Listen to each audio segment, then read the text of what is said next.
ప్రియ సహోదరులు టోనీ గారికి, వారికి కుడి ఎడమలుగా అన్ని విధాలుగా సహకరిస్తున్న బాబ్జీ గారికి, సాయి గారికి, ఈ ప్రాంతం ముందుండి నమ్మకమైన దేవుని సేవలో ప్రయాసపడుతూ కడవరి ఉద్యమానికి మోకాళ్ళ ప్రార్థనే ఆధారమని నమ్మి ఆ దర్శనంతో ఏకీభవిస్తున్న సేవకులకు, ప్రతి దేవుని బిడ్డకి IFJ విజ్ఞాపనోద్యమం పక్షంగా శుభాలు, వందనాలు తీసుకొని వస్తున్నాను. సరిగ్గా 10 సంవత్సరాల క్రితం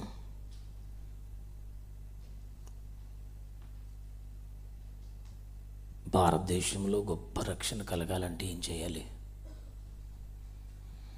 అనే భారంతో ప్రభు సన్నిధిలో ఇంక ఏ ఇతర అంశాలు లేకుండా కేవలం ఆ ఒక్క మాట మీదే 21 రోజులు ఉపవాసం ఉండి ప్రార్థించాను.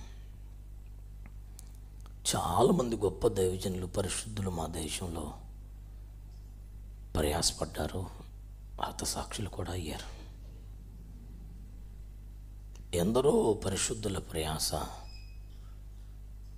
రక్తం చిందించిన అనుభవం భారతదేశ సువార్త సేవకున్నది.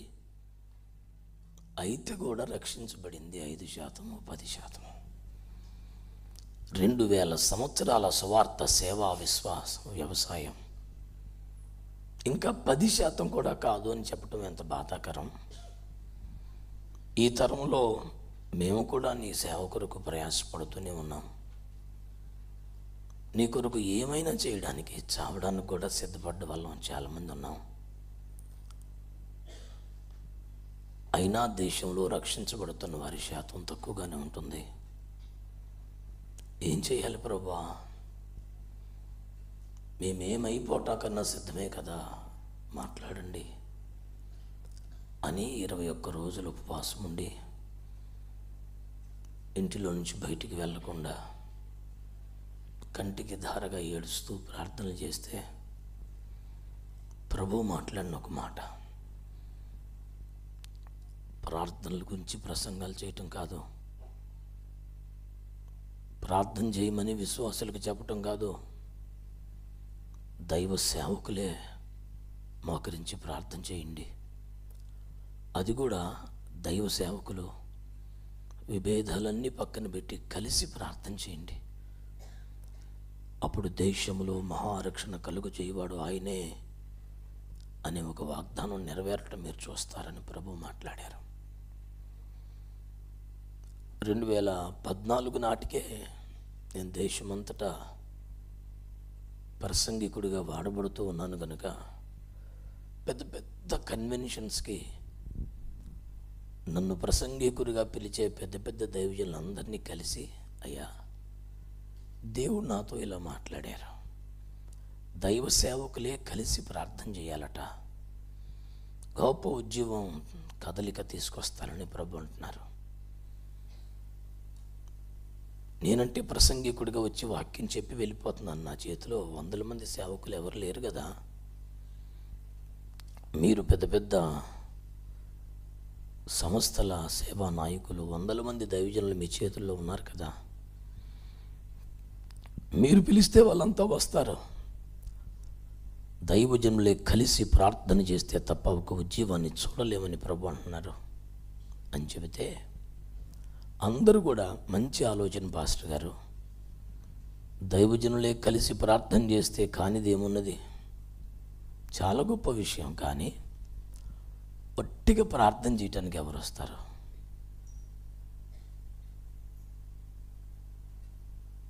ఒకవేళ వచ్చినా నీ బాధపడలేక ఒకసారి వస్తారు, ప్రతి నెల రమ్మంటే ఎవరు వస్తారు?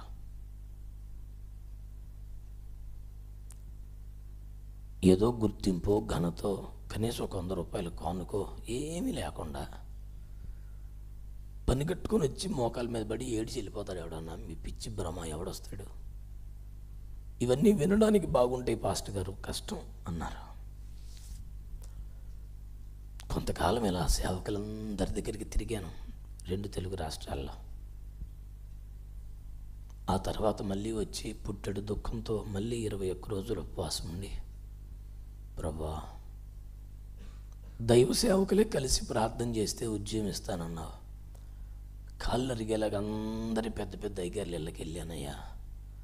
అందరూ మంచి ఆలోచన, నిజంగా కలిసి ప్రార్థన చేస్తే అద్భుతాలు జరుగుతాయి అంటున్నారు. కానీ ఒక 100 రూపాయలు కూడా ఇవ్వకపోతే ఎవడొస్తాడు? ఊరికి కూర్చొని పోవటానికి ఏం పనిలాగా అని అంటున్నారయ్యా అని మళ్ళీ ప్రార్థన చేశాను.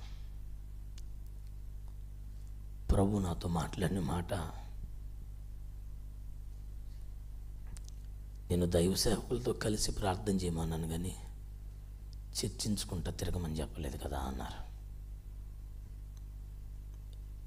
నేను ఆ మాటకి విధేయత చూపించి ప్రయాసపడుతున్నాను అనుకున్నాను.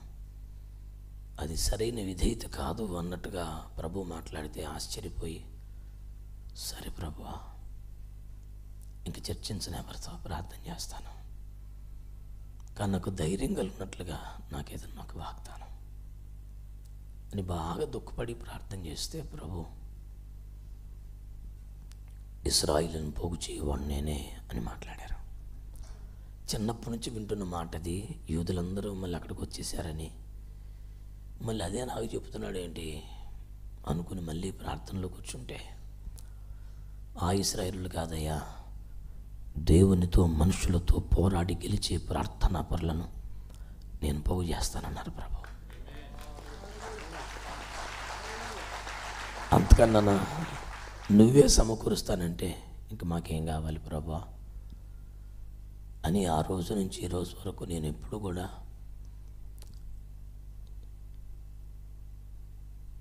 దీన్ని పబ్లిసిటీ చేయడానికి ఒక ఫేస్బుక్ను వాడలేదు, వెబ్సైట్ చేయలేదు, ఇన్స్టాగ్రామ్లో అంటే నాకు తెలీదు,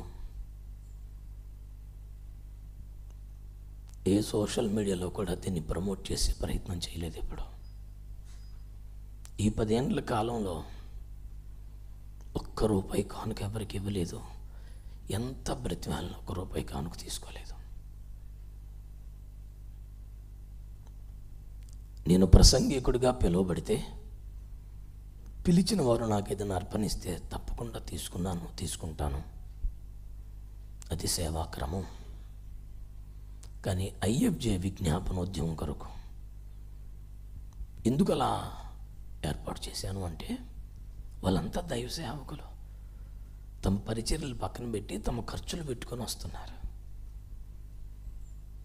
అలా వస్తున్నందుకు వాళ్ళే కానుక ఆశపడలేదుగా, కేవలం ప్రార్థన చేయటానికి తమ పరిచర్యలు పక్కన పెట్టి కుటుంబాలను వదిలి ఖర్చులు పెట్టుకొని వస్తున్నారు.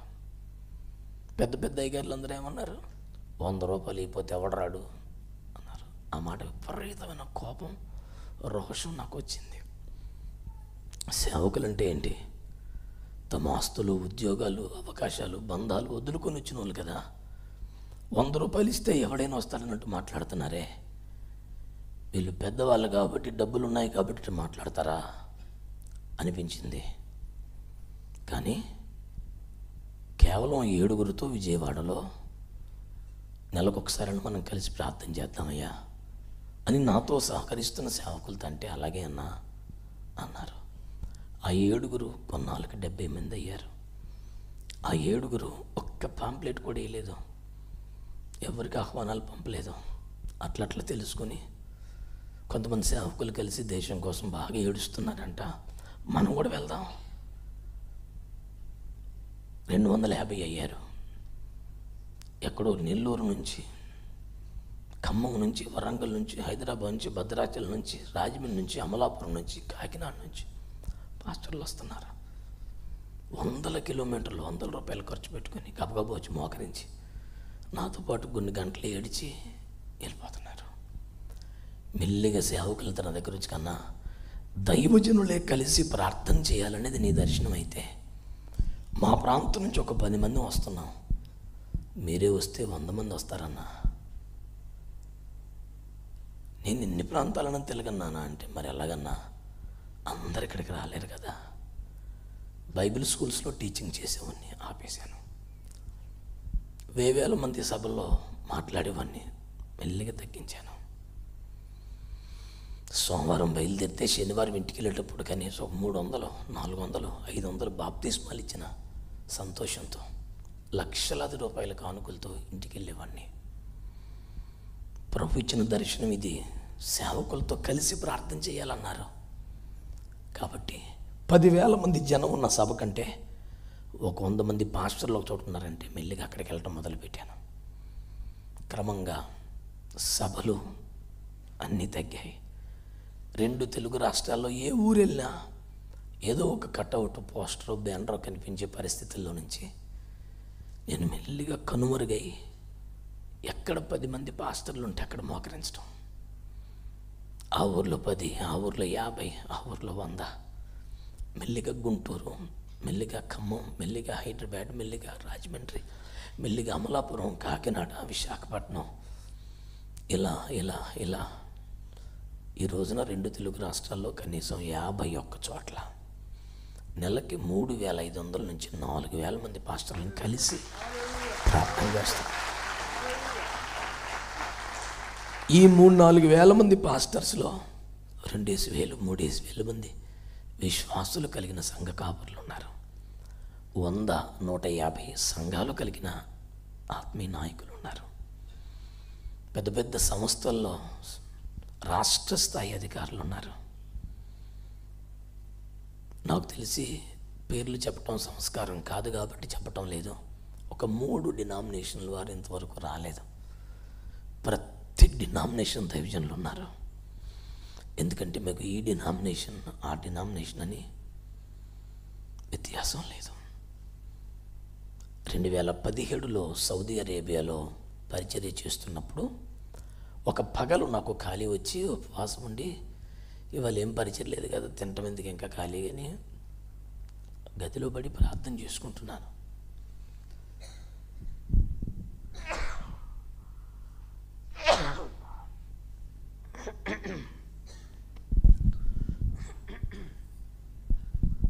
అలా ప్రార్థన చేసుకుంటుంటే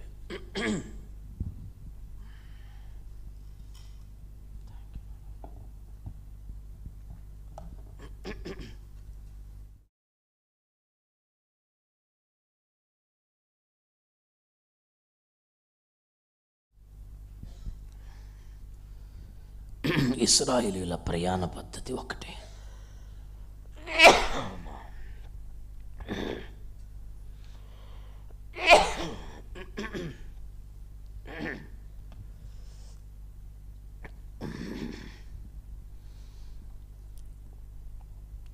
అనే మాట ప్రభు నాతో మాట్లాడితే నేను బాగా ధ్యానిస్తూ ప్రార్థిస్తున్నాను. 12 గోత్రాలు, వేరువేరు బలాలు, వేరువేరు ఆధిక్యతలు, వేరువేరు పరిచర్యలు, వేరువేరు ప్రత్యేకతలు ఉన్న అందరి ప్రయాణ పద్ధతి ఒకటే. ఆ మాటను ధ్యానిస్తూ ప్రార్థిస్తుండగా ప్రభు నాతో మాట్లాడి, డినామినేషన్లు, పేర్లు ఏవైనా ఇవన్నీ 12 గోత్రాలు లాంటివి నాయనా. అందరి గమ్యం ఒకటే, అందరి ప్రయాణ పద్ధతి ఒకటే, అందరూ ఒక్క మేఘం కింద నడిస్తేనే కదా అని ప్రభు మాట్లాడారు. ఆ రోజు నుంచి నేను వెళ్ళిన ప్రతి చోట మీరు మేము ఒకటే, మనం వేరువేరు కాదు. ఆత్మలో బాగా ఎదిగి కృపావరముతో వాడబడుతూ ఉన్నత ఉపదేశం ఉన్న దైవజనులు అప్పుడప్పుడే వస్తున్న సేవకులని, సంఘాలని వారి ఆధ్యాత్మిక స్థాయిని బట్టి తృణీకరించి చూస్తుంటే, అయ్యా పరమగీతంలో చెప్పినట్టు వారు మనకు చిన్న చెల్లె వంటి వారు. మన స్థాయి కాదు, చిన్నది కానీ చెల్లే కదా. బయట వ్యక్తిని చూస్తుంటే ఎందుకు చూస్తారు, ప్రేమిద్దాం అని మాట్లాడుతూ ఆదరిస్తూ వెళుతున్న కారణంగా సంఘాల మధ్య ఐక్యత రావడం ఆరంభమైంది.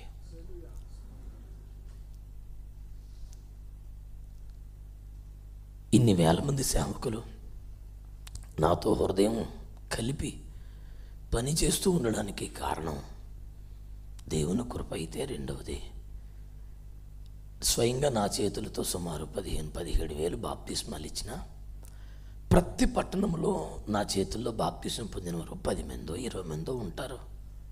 అయినా ఎక్కడ బ్రాంచి సంఘాలు పెట్టకుండా, సంఘాలు చేల్చకుండా సంఘములో సంఖ్య పెరగాలి కానీ సంఘాల సంఖ్య పెరగటం కరెక్ట్ కాదు అని నెక్స్ట్ జనరేషన్ యొక్క మోటోని వాక్యానుసారంగా తయారు చేస్తూ సేవకులను సంఘాలను బలపరుస్తూ వెళుతున్న కారణంగా సేవకులంతా నిరభ్యంతరంగా నష్టం లేదు, ప్రమాదం జరగదు అన్న భరోసా పొందిన వారై కలిసి ప్రార్థన చేయడానికి ఇష్టపడుతున్నారు. ఎక్కడ హాల్ తీసుకున్నా, ఇప్పుడు ఇది చాలా పెద్ద హాలు, 1000 మంది పడతామా? పట్టం. మరి 3500 మంది పట్టడానికి మాకు ఎక్కడ హాల్స్ దొరుకుతున్నాయి? మేమంతా ఈ 10 సంవత్సరాలు ₹1 ఆర్థిక లావాదేవీలు లేకుండా తిప్పలు పడ్డాం. మొన్న వరంగల్ ఫ్యామిలీ సెమినార్ పెడితే సేవకులందరూ అన్న తలకు 1000 తలకు 10,000 వేసుకున్న స్థలం కొనేసుకోవచ్చు కదా అంటే, స్థలం కొంటాం కానీ 3000 మందికి హాల్ ఎక్కడ కడతాం, ఇంతమందికి టాయిలెట్స్ ఎక్కడ కడతాం, ఇవన్నీ మనతో సాధ్యం కావు నాన్న అని అంటే, మొదలైతే పెట్టాలిగా అని మనందరూ కూర్చొని ఫిబ్రవరి 14కి 10 ఏళ్ళు అయిన సందర్భంగా మనందరం కలిసి చేద్దాం. ఈ 10 ఏళ్ళు అన్నొక్కడే కష్టపడ్డాడు, అన్నొక్కడే ఖర్చు పెట్టాడు. ప్రపంచంలో ఎక్కడికి వెళ్ళినా, దేశంలో ఏ ప్రసంగికుడికి వెళ్ళినా, ఏ రూపంలో నా చేతికి ₹10 వచ్చినా ఐఎఫ్జే కొరకే ఖర్చు పెట్టాను. దేవుని కృపలో నాకు అప్పు లేదు, రూపాయి నిలవ లేదు, రెండూ లేవు. ఎన్నో మందిరాలు కట్టాం, ఎంతో సేవ చేశాం. కానీ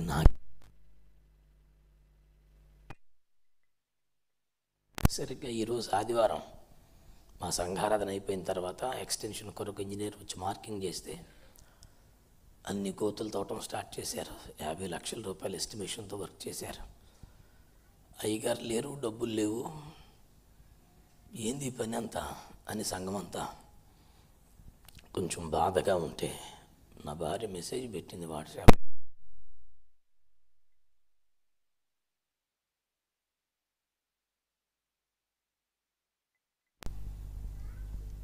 ముప్పై లక్షల మందికి 40 సంవత్సరాలు ఎడారిలో అన్నం పెట్టిన దేవునికి మనం సేవ చేస్తాం.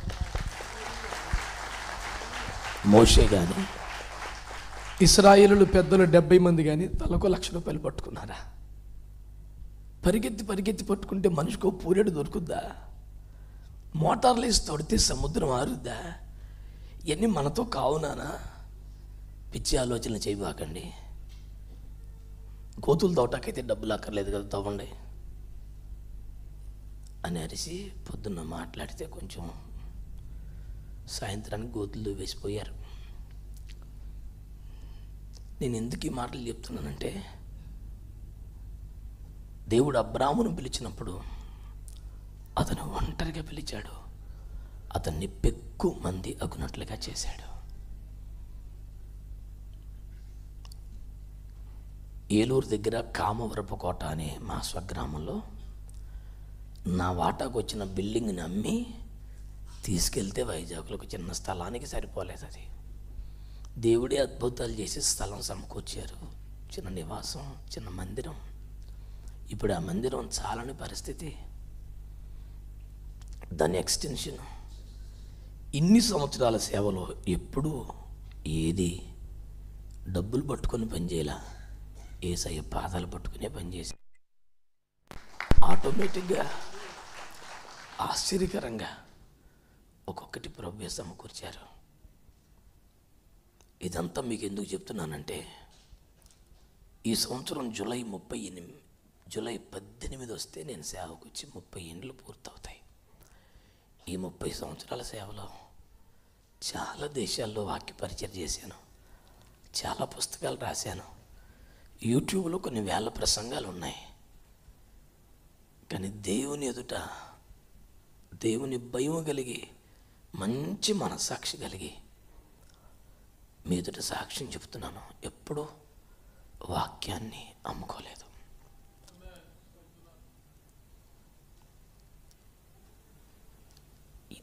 కష్టం వచ్చినా ఇది నా అవసరం అని ఎప్పుడు ఎక్కడ ఎవరికి చెప్పలేదు.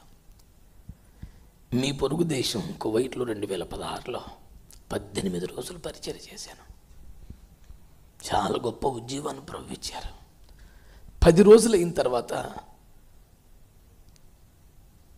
టీసీసీ కమిటీ వారందరూ నా రూమ్కి వచ్చి, పాస్టర్ గారు మీరు చాలా బలంగా వాడబడుతున్నారు, మేము దీవించబడుతున్నాం, కానీ మీ అవసరాలు ఏంటో, మీ కష్టం ఏంటో, మీ మినిస్టీరియల్ నీడ్స్ ఏంటో చెప్పకపోతే మేము ఎలా సహకరించగలం, మీకు ఏం చేయాలో మాకు ఎలా తెలుసుద్ది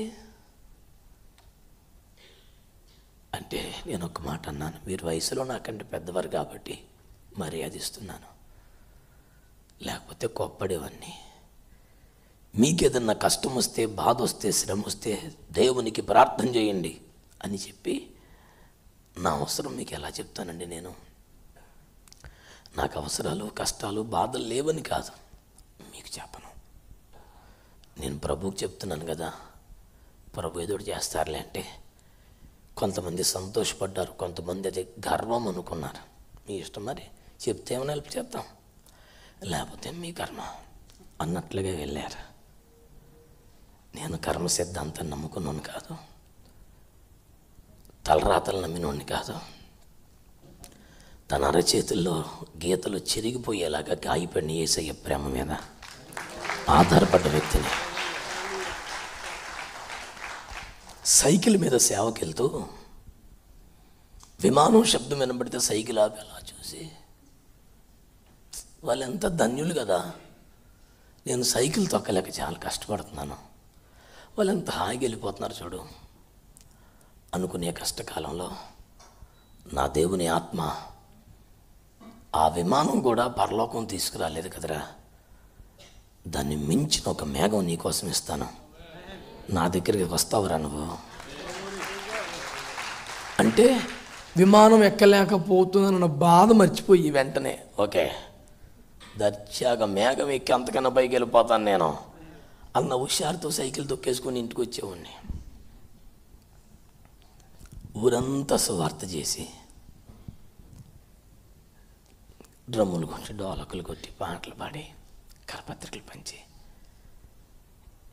నేను గృహం దగ్గరికి వచ్చి నువ్వు దగ్గరే స్నానం చేసి అవే నీళ్ళు ఒక చేదడు దాగి, ప్రభా తింటాకేమీ లేదు, ఆకలి అవ్వకుండా చూడయ్యా, మంచిగా నిద్ర పడితే చాలు బాబు, పొద్దున్నే పొలాన్ని గ్రామానికి వస్తానని చెప్పాను, ఇప్పటికే తొక్కి తొక్కి అలసిపోయాను ప్రభా అని ప్రార్థన చేసి అవే నీళ్ళు ఒక చేదడ దాగి పడుకుంటే చక్కగా నిద్ర పట్టేది.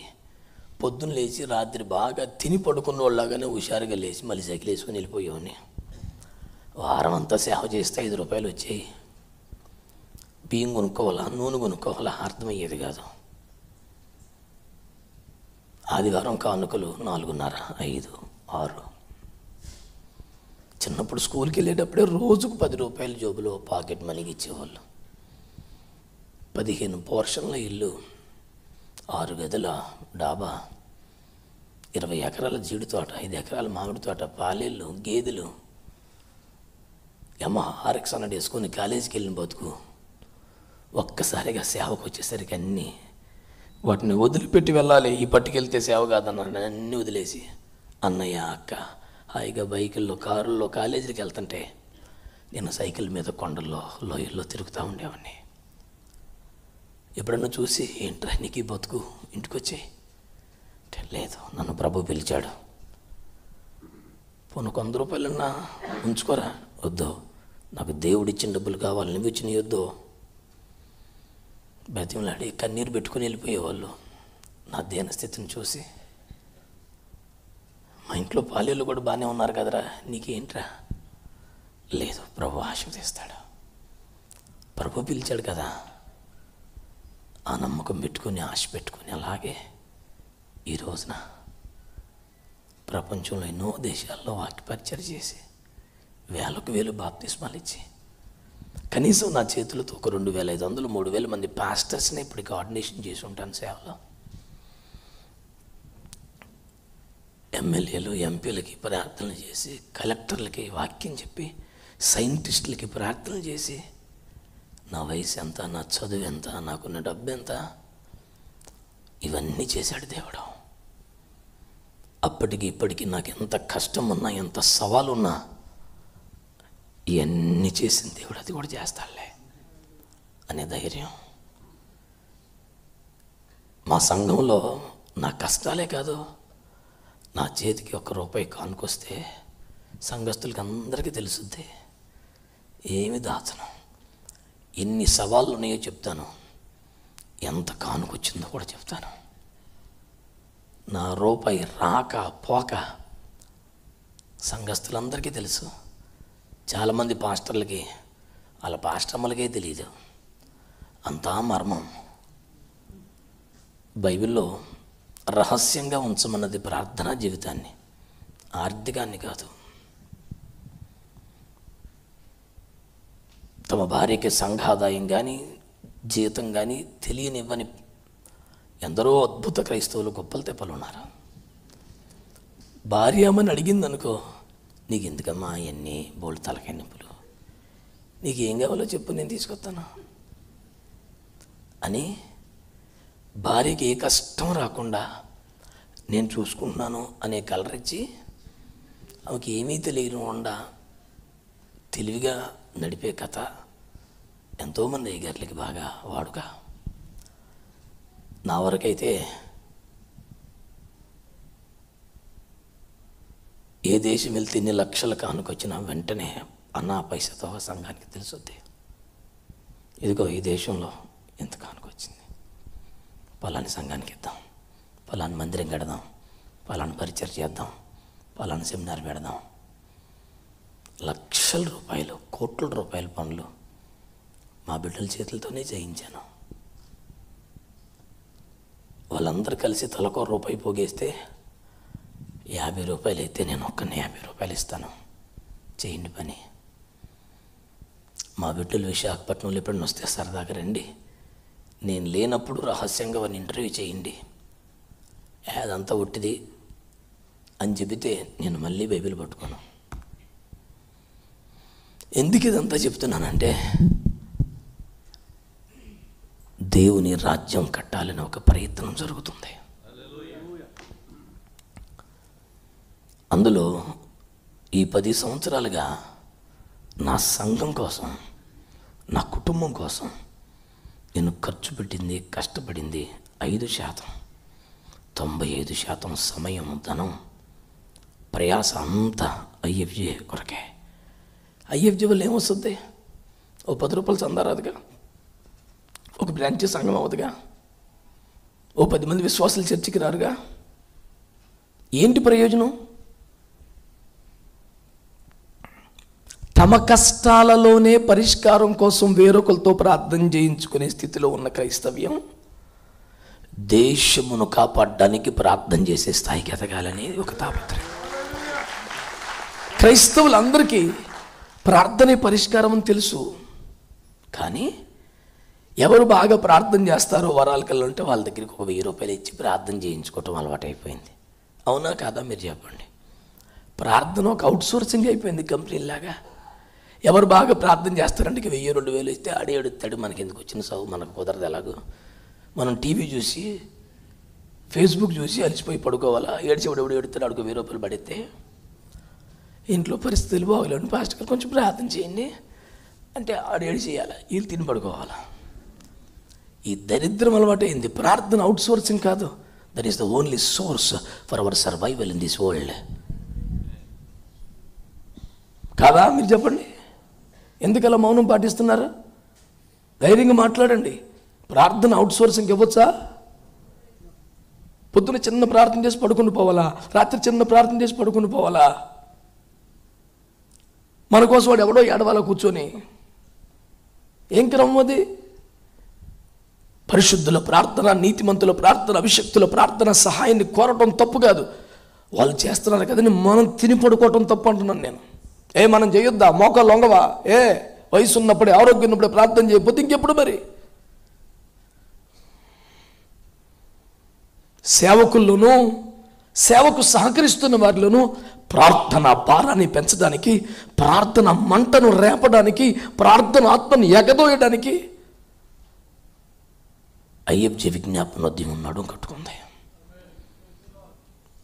కొన్ని వందల మంది సేవకులు ప్రయాసపడుతున్నారు. నేను తిరగటం కాదు, కనీసం ఒక 100 మంది పాస్టర్స్ 2 తెలుగు రాష్ట్రాల్లో నాలాగే పిచ్చోళ్ళకి తిరుగుతుంటారు.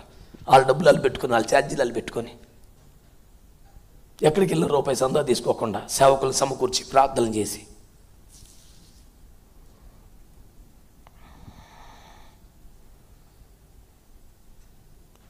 ఈ దుబాయ్ పట్టణంలో కూడా, ఈ దేశంలో కూడా మీ అందరికీ చేతులు జోడించి నేను దండం పెట్టి చెప్తున్నాను. ఇప్పటికి చాలాసార్లు వచ్చాను. 2012 నుంచి వచ్చిపోతూనే ఉన్నాను. ఇప్పుడైనా ₹1 అడిగానా? ఎవరికైనా నా అకౌంట్ నెంబర్ ఇచ్చానా? ఎవరికైనా నా కష్టాలు చెప్పుకున్నానా? కొంచెం హెల్ప్ చేయండి అని ఎవరికైనా చేతులు జోడించానా? కానీ ఇప్పుడు చేతులు జోడిస్తున్నాను, కలిసి ప్రార్థన చేయండి అని.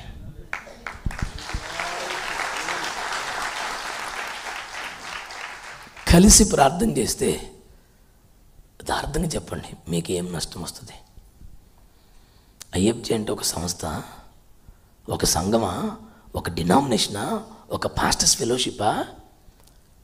ఐ అంటే ఎఫ్ అంటే for, J Jesus. I am for Jesus. నేను కులం కోసం కాదు, మతం కోసం కాదు, రాజకీయం కోసం కాదు, డినామినేషన్ల కోసం కాదు, సిద్ధాంతాల కోసం కాదు, నేను యేసు కోసం. ఇప్పుడు మీలో ఎవరైనా నేను యేసు కోసం అనడానికి ఇష్టం లేని వాళ్ళు ఉన్నారా? నేను యేసు కోసం కాదు అనేవాళ్ళు ఉన్నారా? అట్లయితే చెప్పండి, నేను యేసు కోసమే అని. ఎంతసేపు ఆలోచించావా? ఓహో, ఇంగ్లీషా? పోనీ చెప్పండి, ఐఎమ్ ఫర్ జీసస్. కొంచెం గట్టిగా. ఈ దుబాయ్లో పెడుతున్న కేక ప్రపంచమంతా వినబడి, ఐ యామ్ ఫర్ జీసస్. ఇంకొంచెం గట్టిగా. ఇది ఏంటంటే సంస్థ కాదు, డినామినేషన్ కాదు.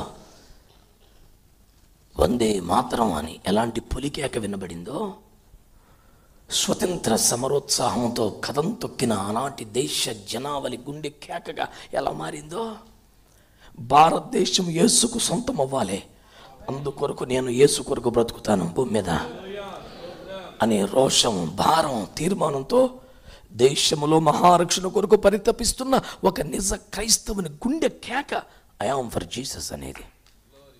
మినిస్ట్రీ కాదు, డినామినేషన్ కాదు, అన్ని సంఘాలు, అన్ని డినామినేషన్లు కలిసి ప్రార్థన చేస్తున్నాయి.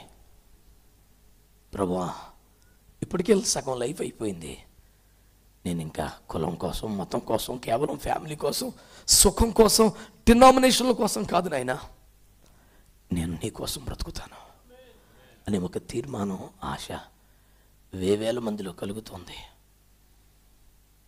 ఆ భారం కలిగిన వాళ్ళు దుబాయ్లో లేరా? ఆ మనసున్న వాళ్ళు సొంత దేశాన్ని, కుటుంబాలకి దూరంగా ఎక్కడ బ్రతకటం లేదా?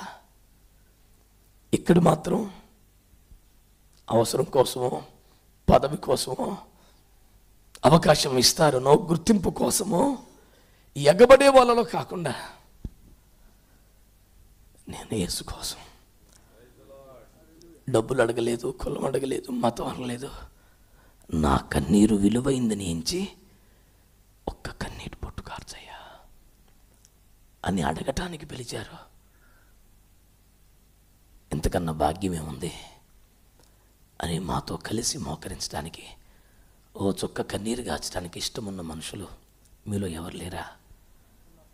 మీ సంఘాలు మానమన్నామా? సంఘాలు చీలుస్తున్నారా? తెలుగు రాష్ట్రాలకు వచ్చి 3500 మంది పాస్టర్లు అడిగి చూడండి, మీ సంఘాలు పెరిగాయా తరిగాయా ఐఎఫ్జే వల్లని? ఒక్క దైవజనుడు ఐఎఫ్జే వల్ల నేను సంఘం నష్టపోయిందని చెప్తే నేను మళ్ళీ మాట్లాడను. ఒక్క దైవజనుడు. పోనీ పరిచయమైన కొద్ది నెలల్లో మీలో ఎవరికైనా ఏ సంఘానికన్నా కష్టం కలిగిందా దైవజనులారా? ఉన్నారుగా మీరు వేదిక మీద. IFG వల్ల మీ సంఘాలు ఏమైనా దెబ్బతిన్నాయా? ఒకే ఒక మాట, ఎవరి ప్రార్థన వాళ్ళు చేసుకుంటే బలం చాలదు. కలిసి ప్రార్థన చేయాల్సిన సమయం వచ్చింది. మత్తయి సువార్త 6లో ఇలా ప్రార్థన చేయండి అని శిష్యులకు నేర్పాడు కదా ప్రభు.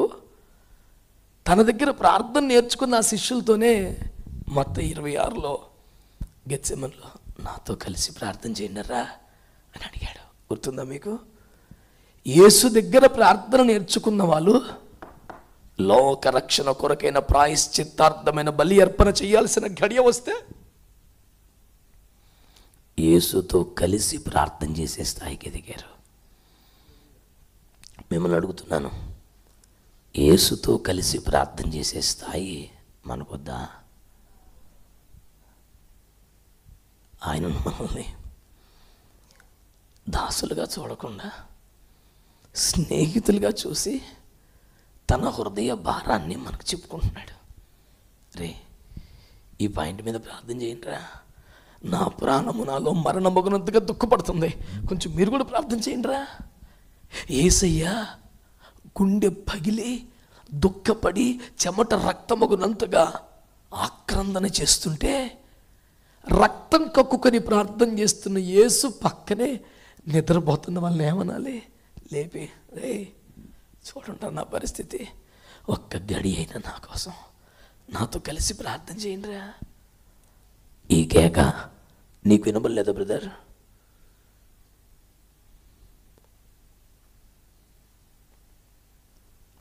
దేశములో మహారక్షణ కొరకు, మనముంటున్న దేశములో కడవరి ఉద్యోగం కొరకు, గల్ఫ్ దేశాల పట్ల, ఇష్మాయేలీల పట్ల దేవుని చిత్తం యెషయా 60లో స్పష్టంగా రాశాడు. నెబాయోతు పొట్టేల్లో నా పరిచర్యకు అంగీకరించబడతాయి అన్నాడు. 2016 కువైట్లో పరిచర్య చేస్తున్నప్పుడు ఈ ఉద్యమం అందరూ కూడా తెలుగు వాళ్ళే కదా ప్రభా, వీళ్ళకి ఎవరికన్నా చెప్పగలగాలి కదా, నాకేం సంతోషం లేదని బాగా ఏడ్చి ప్రార్థన చేశాను. ఏ దేశం వచ్చినా మళ్ళీ తెలుగు వాళ్ళకే చెప్తున్నాగా, ఎందుకు ఇది నాకేం సంతోషం లేదని బాగా ప్రార్థన చేస్తుంటే ప్రభు ఆ వాగ్దానం ఇచ్చారు.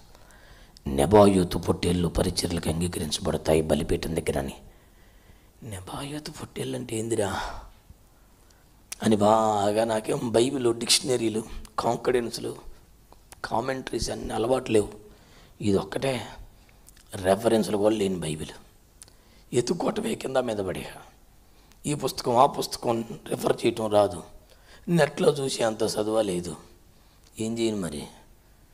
బాగా ఎత్తుకుంటా ఉంటే ఇష్మాయేలు జ్యేష్ఠ కుమారుడి పేరు నెబాయోతు అని ఆదికాండంలో కనపడింది. ఓహో, అంటే నెబాయోతు పొట్టేళ్ళు అంటే ఇష్మాయేలు సంతానం సేవకు వస్తారా అని అది పట్టుకొని మొదలుపెట్టాను ప్రార్థన. ప్రభువా, మేము గల్ఫ్ దేశాలకు పోయి మళ్ళీ తెలుగు వాళ్ళకే చెప్పి ఓ గొప్ప ఉద్యమం వచ్చిందని మళ్ళీ అక్కడ సంఘాలు లేనట్టు పోయి ఇంకో సంఘం పెట్టి అందులో ఇందులో పీక్కొచ్చి మళ్ళీ ఇందులో పెట్టి, ఇది కాదు తండ్రి, ఎంతమందిని కలిసి మేము ఊగిపోవటం కదా, ఆలనోపాలు కదా అని అప్పటి నుంచి కూడా IFJ విజ్ఞాపన ఉద్యమంలో ఒక తీవ్రమైన అంశం, ప్రభువా నెబాయోతు పొట్టేళ్ళు సేవకు రావాలి. ఈ విషయం కొరకు ప్రార్థించాల్సిన భారం మీకు కూడా ఉందిగా. మీ సంఘాల్లో ఉద్యోగం, మీ సొంత ఊరిలో ఉద్యోగం, మీరు నివసిస్తున్నందుకు వర్ధిల్లుతున్నందుకు ఈ ప్రాంతంలో ఉద్యమం రావాలి అనే బాధ్యత మీకు లేదా? దాని కొరకు మీరు డబ్బులు ఇమ్మన్నామా? దాని కొరకు మీరు ఏమన్నా చెయ్యాలన్నారా? రోజు ప్రార్థన చేయండి, నెలకొకసారి కలిసి ప్రార్థన చేయండి. ఇందులో కష్టం ఏముంది? రోజు మీ ఇళ్ళల్లో ప్రార్థన చేయండి, మీ సంఘాల్లో ప్రార్థనలు చేయండి, నెలకొకసారి కలిసి ప్రార్థన చేయండి. నేను అడుగుతున్నాను ఒక మాట, కలిసి ప్రార్థన చేయటం పెద్ద ఉపయోగం ఏమీ లేని వట్టి అమాయకపు చర్య అని మీరు అంటారా? కొంచెం గట్టిగా చెప్పండి. కలిసి ప్రార్థన చేస్తే ఉపయోగం ఉంటుందంటారా? మరి ఎందుకు సార్ రారు? ఏం కావాలి మీకు? మీరు సేవ కొరకు ఎన్నో వదులుకొని వచ్చిన వాళ్ళేగా.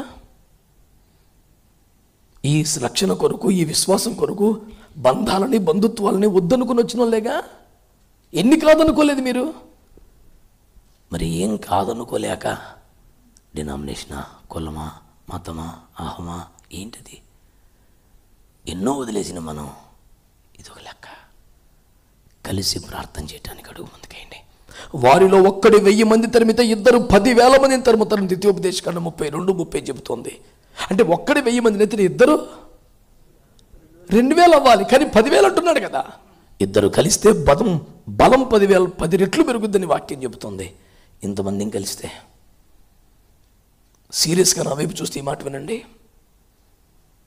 100-120 సంవత్సరాలు ఎందుకు పట్టింది నోవహు ఓడ కట్టడానికి? ఆ కుటుంబం తప్ప ఎవ్వడు సహకరించలేదు. చూస్తున్నారు, ఎగతాళి చేయటం మామూలే, తమాషాలు మామూలే, వెక్కిరింతలు మామూలే, సూటిపోటి మాటలు. బాబాయ్ వర్షం వచ్చేస్తుందంట, మనందరం చచ్చిపోతామంట, వీళ్ళు ఒక్కలే పైకి వెళ్ళిపోతారంట. ఎట్టకారంకి ఎంత తక్కువ లేదు ఒక్కొక్కడికి. మళ్ళీని వీళ్ళందరూ తలోక చేస్తుంటే అన్ని సంవత్సరాలు పట్టదు కదండి. కేవలం 80 మంది కష్టపడ్డారు.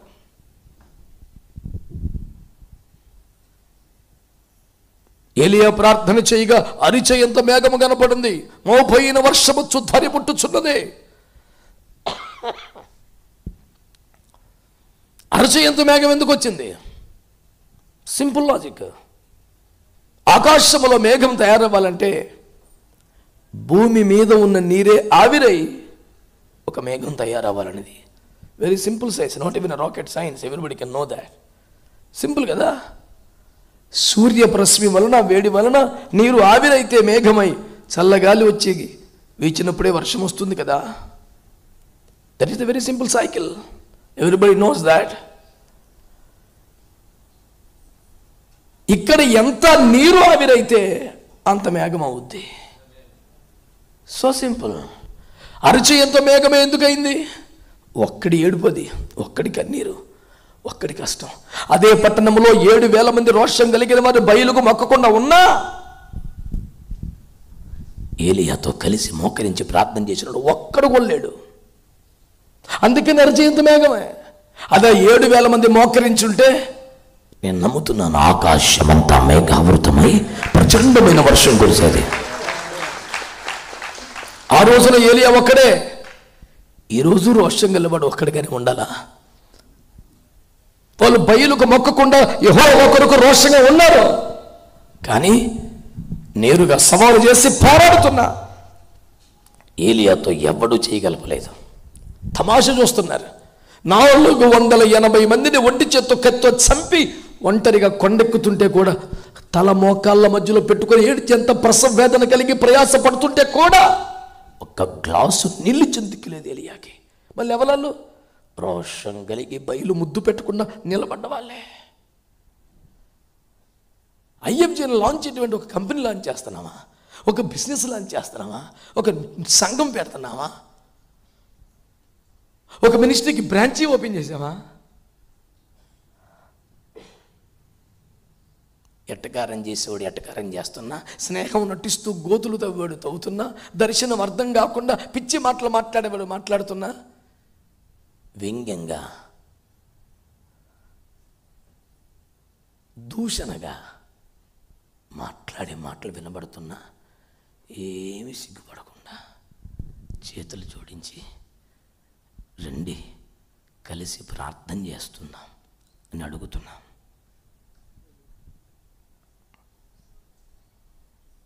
ఎందుకు తెలుసా ఇదంతా? ఇప్పుడు ఈ తిప్పలు పడకుండా నన్ను పిలిచిన చోటకి ప్రసంగికుడికి పోయి వాడబడితే లక్షల రూపాయలు కాంకులు వస్తే దర్జాగా హాయిగా కూర్చొని తినదరక్కనా? ఎందుకు ఈ తిప్పలో?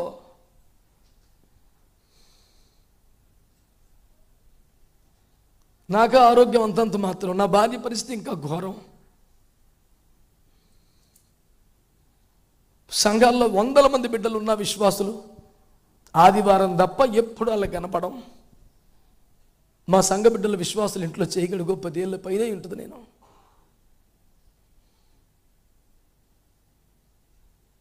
నా దర్శనం అందరూ అర్థం చేసుకుంటారు కనుక ఇన్నేండ్లలో ఏ విశ్వాస గృహానికి వెళ్ళకపోయినా ఎవ్వరు చర్చి మానరు, ఒక్కళ్ళ దశమాగం ఎగ్గొట్టరు, ఒక్క వారం ఒక్కడు మిస్ అవ్వడం.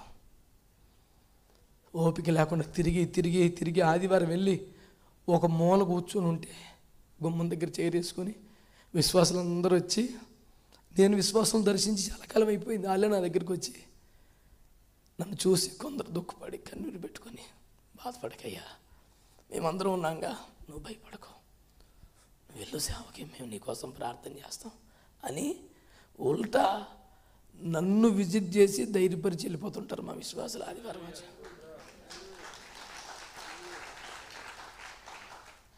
వాళ్ళని తలుచుకుంటే నాకు దుఃఖం ఆగదు. అందుకోసం ఒక సండే మిస్ అవ్వాలంటే నాకు అస్సలు ఇష్టం ఉండదు. నా బిడ్డలందరి కళ్ళల్లో కనపడతారు నాకు, ఎందుకంటే గృహ కూటికలు లేవు, గృహ దర్శనాలు లేవు, ఎప్పుడు కనపడాలి ఆదివారం తప్ప.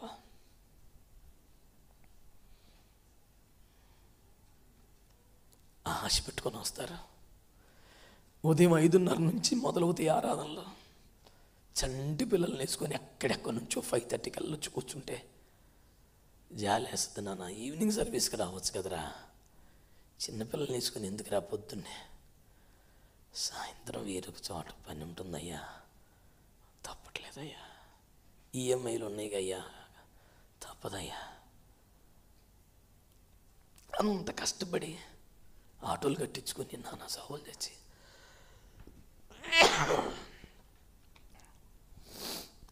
ఇంత ప్రయాసపడి వస్తుంటే నేను ఇన్ని సంవత్సరాల్లో ఒక్కసారి కూడా ఇంకా అడుగు పెట్టని విశ్వాసాల కుటుంబాలు ఇన్నున్నాయి. ఇంకా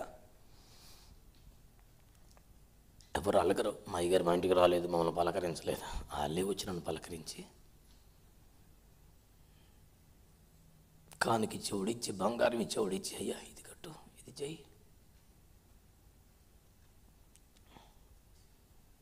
స్టీల్ ప్లాంట్ దగ్గర ఒకటి, విమానాశ్రయం ఎదురుగుండా ఒకటి, ఆర్టీసీ కాంప్లెక్స్ ఎదురుగుండా ఒకటి, 3 సంఘాలు వైజాగ్ సిటీలో పటిష్టమైన మందిరాలతో సంఘాలతో ప్రభు నాకు ఇచ్చారు.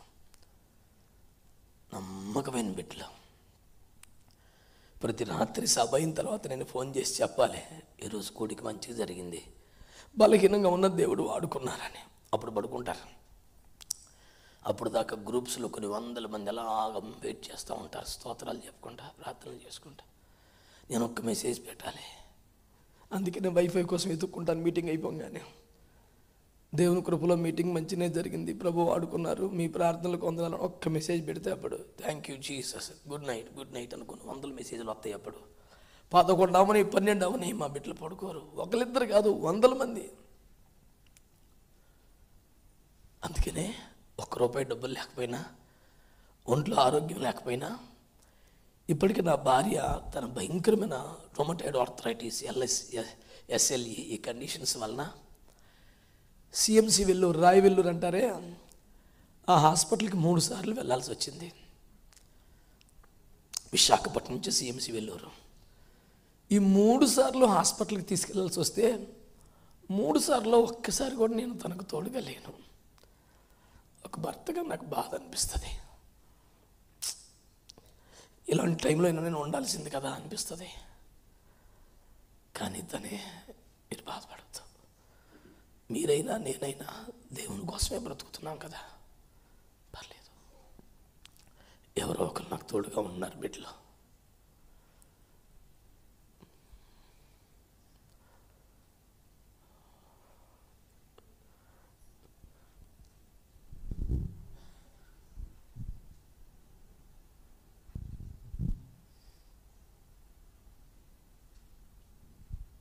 చాలాసార్లు ఆపుదాం అనుకుంటాను, వద్దండి, మన ఇద్దరం ప్రభు కోసం బతుకుతున్నాం, మీరు ఆగొద్దు, వెళ్ళండి. మంచం దగ్గర మోకరించి, ప్రభా నీ దాసురాలు నీ చేతికి అప్పగిస్తున్నా, నీ చిత్తమైతే కాపాడు, బ్రతికించు అని ప్రార్థన చేసి ప్రభు చేతుల్లో పెట్టి ఫ్లైట్ ఎక్కిన సందర్భాలు ఎన్నో. ఆ ఫ్లైట్లో వైఫై ఉండదుగా, చాలాసార్లు ఎయిర్పోర్ట్లో దిగంగానే టెన్షన్గా వైఫై కోసం ఎత్తుక్కొని ఏమైనా యూట్యూబ్ చూడాలా, ఏమైనా సినిమాలు చూడాలా, నాకేంటి వైఫైతో అవసరం. కనెక్ట్ చేసుకుని, రే అమ్మ ఎలాగుందరా, అయ్యా పర్లేదయ్యా పడుకుంది, పోన్లే.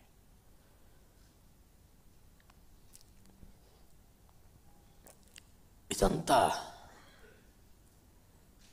అంత బలహీన స్థితిలో ఉండి కూడా సేవ ఆగకూడదు, మీరు బలహీనపడొద్దు, వెనక్కి తిరగొద్దు, వెళ్ళండి అంటూ మంచం మీద పడి ఉండి నన్ను ముందుకు నడిపించగలిగిన ఒక సేవకురాలను ప్రభు నాకు ఇచ్చాడు.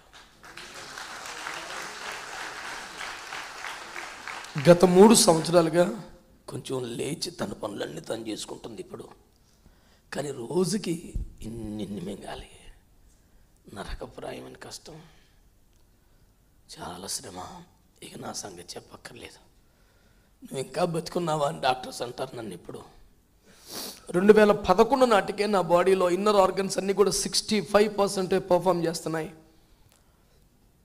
35% పర్ఫార్మెన్స్ అయిపోయింది ఇప్పటికే అని 2011లో అపోలో హాస్పిటల్ డాక్టర్స్ నాకు తేల్చి చెప్పారు. ఇప్పటికి ఎన్ని సంవత్సరాలు అయింది, ఈ 13 ఏళ్ళ తర్వాత ఇంకా పర్ఫార్మెన్స్ తగ్గే ఉంటుంది కదా, ఎక్కువసేపు నిలబడలేను. మా సంఘాల్లో అయితే కూర్చొని వాక్యం చెప్తాను. ఇంత పెద్ద సభ పెట్టుకుని ఇంతమంది మా పనులు మానుకొని ఆదరబదరగా వస్తే కనీసం నిలబడి 4 మాటలు చెప్పలేడా అని అంటారేమోనని కష్టపడి నిలబడి ఉన్నాను ఎంతసేపు. కొన్నిసార్లు మొండిగా నిలబడి తెలియకుండానే కళ్ళు చీకట్లుగా మీ పడిపోయిన సందర్భాలు. డాక్టర్లు చెప్పారు, నువ్వింత 86 కిలోల బరువుతో ఉండి పడితే, ఏదన్నా కాలు ఇరిగితే, తుంటి ఇరిగితే నిన్నెవడు మోయలేడు, నీకు ఆపరేషన్ కూడా సక్సెస్ కాదు. ఫాస్టింగ్లోనే 270, 300, 350 అట్లా ఉంటుంది షుగరు, నీకు ఆపరేషన్ కూడా కష్టం అబ్బాయి, నువ్వు పడకుండా చూసుకో, పడితే మాత్రం ఇబ్బంది అని డాక్టర్ చెప్తే దాదాపు రిస్క్ చేయను, కూర్చొని మాట్లాడతాను ఎక్కడికి పోయినా. ఈరోజు కూడా తమ్ముడోళ్ళు కూర్చోమనే కుర్చీ వేశారు, కానీ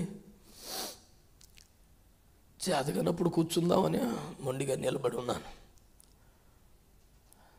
మీ అందరి సహాయాలు, మీ అందరి కానుకలు నేనేం కోరలేదు, కోరను. మీ అందరి ప్రార్థనలు మాత్రం చేతులు జోడించి కోరుకుంటున్నాను. మీ ప్రార్థనలో ఒక మాట జ్ఞాపకం చేసుకోవటం చాలదో, నెలకొకసారైనా కలిసి ప్రార్థన చేయటానికి కథలు రావాలి.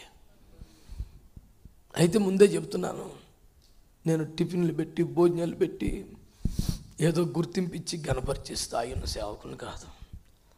30 సంవత్సరాలు సేవ చేశాను, కానీ వేలకు వేలు బాప్తిస్మాలు ఇచ్చాను తప్ప డబ్బులేమి సంపుకొచ్చుకోలేదు. ఈరోజు మందిరం స్టార్ట్ అయింది, కానీ ఎట్లా జరుగుద్దో నాకు మా పాస్టర్ అమ్మకు కూడా తెలియదు. గుడ్డిగా పని చేసుకుంటూ వెళ్ళటమే. ఒక చిన్న ఇల్లు కట్టుకున్నాం, 3 సంవత్సరాలు కట్టాడు మేస్త్రి, తెగదిట్టేసి నన్ను. ఇంకో పనికి వెళ్ళనివ్వరు, మీ పని చేయరు, ఏంటండి తలకనో పనివాడు. ఎందుకంటే ఈ వారం నాకు పరిచయలో కానుక ఎంత వస్తే అంత సిమెంట్ కొనేవాడిని, చేయమనేవాడిని. 2 రోజులకి అయిపోతే సిమెంట్ అయిపోయింది సార్ అంటే, అయిపోయింది నాకు తెలుసు, డబ్బులు కూడా అయిపోయినాయి అడిగి వెంటలు వచ్చేసేది. ఇంకో పని మొదలెడదామా అంటేనేమో ఇది ఇటుగా ఉంది. నేను అప్పు చేసుకున్నా, ఉన్న కాడికి కొంటా, లేదా మానిపడే అంటే మానేస్తా.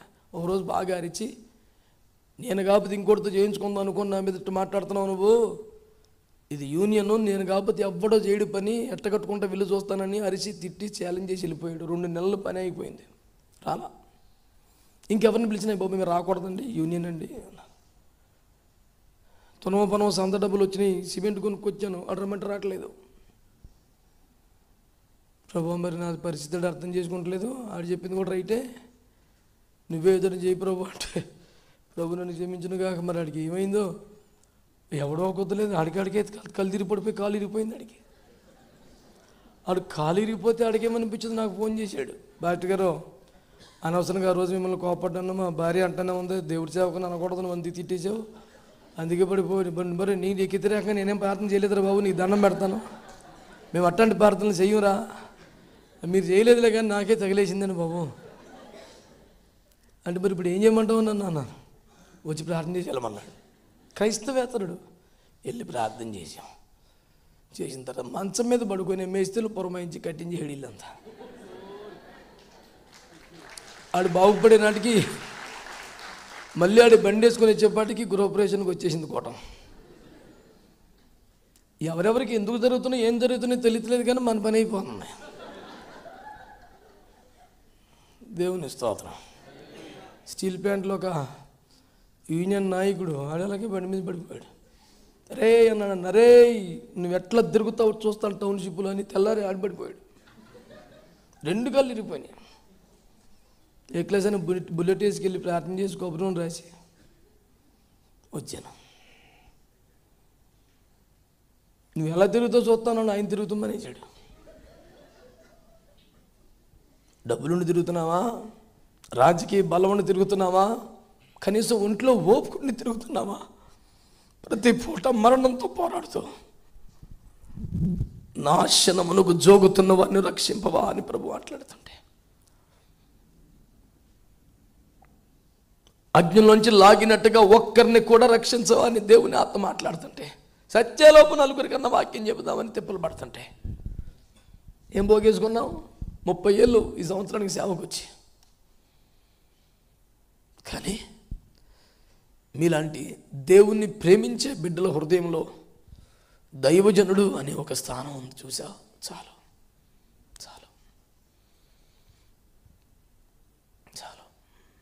ఎంతమంది నిందలు, అవమానాలు, వ్యతిరేకతలు, కఠినమైన అపోస్తలు బోధ చేపట్టినందున వెలుపటి అలంకరణలను కానీ, లౌకిక విషయాలను కానీ, రాజకీయ ప్రమేయాలను కానీ, ఆచార సాంప్రదాయాలను కానీ తీవ్రంగా ఖండిస్తూ విరుచుకుపడిపోతున్నందున కడుపు మండిన ఎందరో బోధనేమనలేక, నన్నేమి అనలేక నా మీద ఇన్ని నిందలు, అవమానాలు, చివరికి క్యారెక్టర్ అసాసినేషన్ చేస్తూ మీడియాలకు ఎక్కుతూ నన్ను ఎంతో టార్గెట్ చేసి టార్చర్ చేస్తుంటారు. మా వాళ్ళందరూ చాలా నువ్వు అను, మేము చెప్తాం సరిగ్గా కోడికి. నా ఇన్ని కొంచెం మంచి మంచి డైలాగులు ఉంటాయి కొన్ని, ఒకటి చెప్తాను మీకు. స్పందించకపోవటమే నా స్పందన. అంతే అన్నా, నువ్వు దీనికి రెస్పాండ్ అవ్వాలి. ఊరుగారా, ఆడికి రెస్పాండ్ అవ్వటం. ఆయన ఏమని చెప్తే రెస్పాండ్ అవ్వాలి. ఈడిగుడురా అడిగి రెస్పాండ్ అవ్వటం వింటారు. నేను ఎందుకు నువ్వు రెస్పాండ్ అయినట్టు అవనట్ట నీకు అర్థమైతే చాలు, నేను ఎందుకు చెప్పలేను.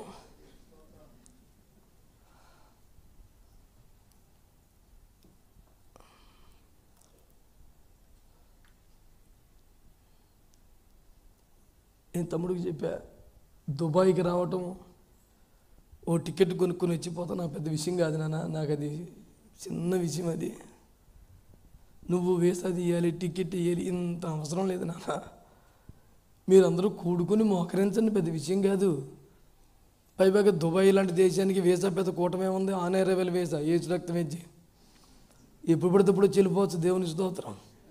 దానికి $1 మిలియన్ పెట్టి గోల్డెన్ వీసా కొనుక్కోవాల్సిన పని కూడా ఏముంది, ఎప్పుడు పడితే ఎప్పుడో వచ్చేయచ్చు.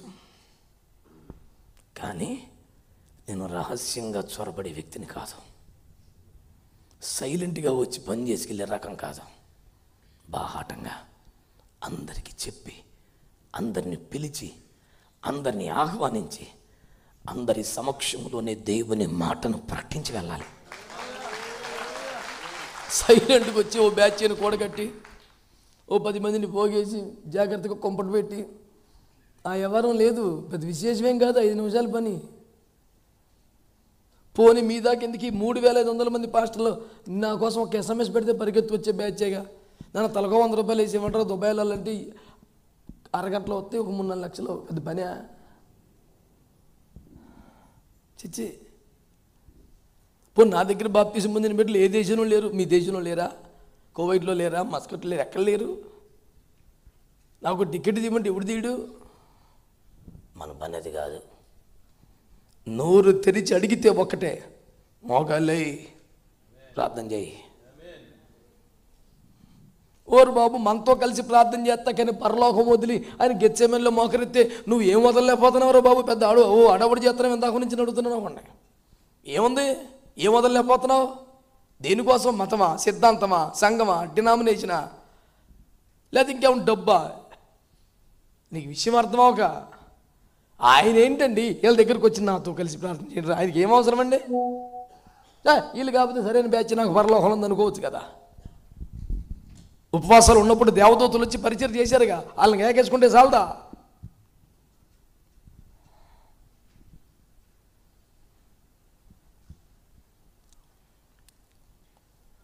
కలిసి ప్రార్థన చేయాల్సిన తరుణం వచ్చింది. ఎవరు ప్రార్థన వాళ్ళు చేసుకునే కాలం కాదు. రాష్ట్రాలు తగలబెట్టేస్తున్నారు పక్కన. ఇప్పుడు కారలేదు ఇంకా మణిపూరు కాదంటారా? తెలుగు రాష్ట్రాల్లో కూడా సువార్తకు బాహాటంగా ఆటంకాలు ఏర్పడుతున్నాయి. మందిరాలు తగలబెట్టేస్తున్నారు, సేవకులను చంపుతున్నారు. అయినా ఇంకా ఎవరి ప్రార్థనలు చేసుకుందామా? ఇంకా ఈ దశలో కూడా కలిసి మోకరించొద్దా? ఇప్పటికే చాలా ఆలస్యమైంది. కలిసి ధర్నాలు చేసి, కలిసి ఉద్యమాలు చేసి, కలిసి డబ్బులు పోగేసి బ్యానర్లు కట్టుకునే కాలం చాలేగా. ఇంకా సొక్కాలు చింపేసుకొని బ్యానర్లు కట్టేసుకొని జిందాబాదులు, ముర్దాబాదులు. టైం అయిపోయిందిరా బాబా, ఈ వేస్ట్. ఇంకా పని అవదేగా. ఇప్పుడు కావాల్సింది మీ వస్త్రములు కాక హృదయములు చింపుకోనండి, ఇప్పటికేలను ఉపవాసం ఉన్నది, కన్నీరు కార్చండి, ప్రసవ వేదన పడండి దేవుని వాక్యం చెప్తుంది.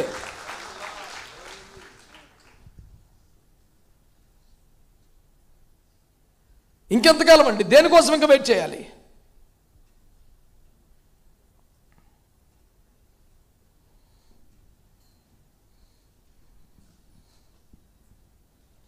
ఎంతమంది నాతో ఏకీపిస్తున్నారు?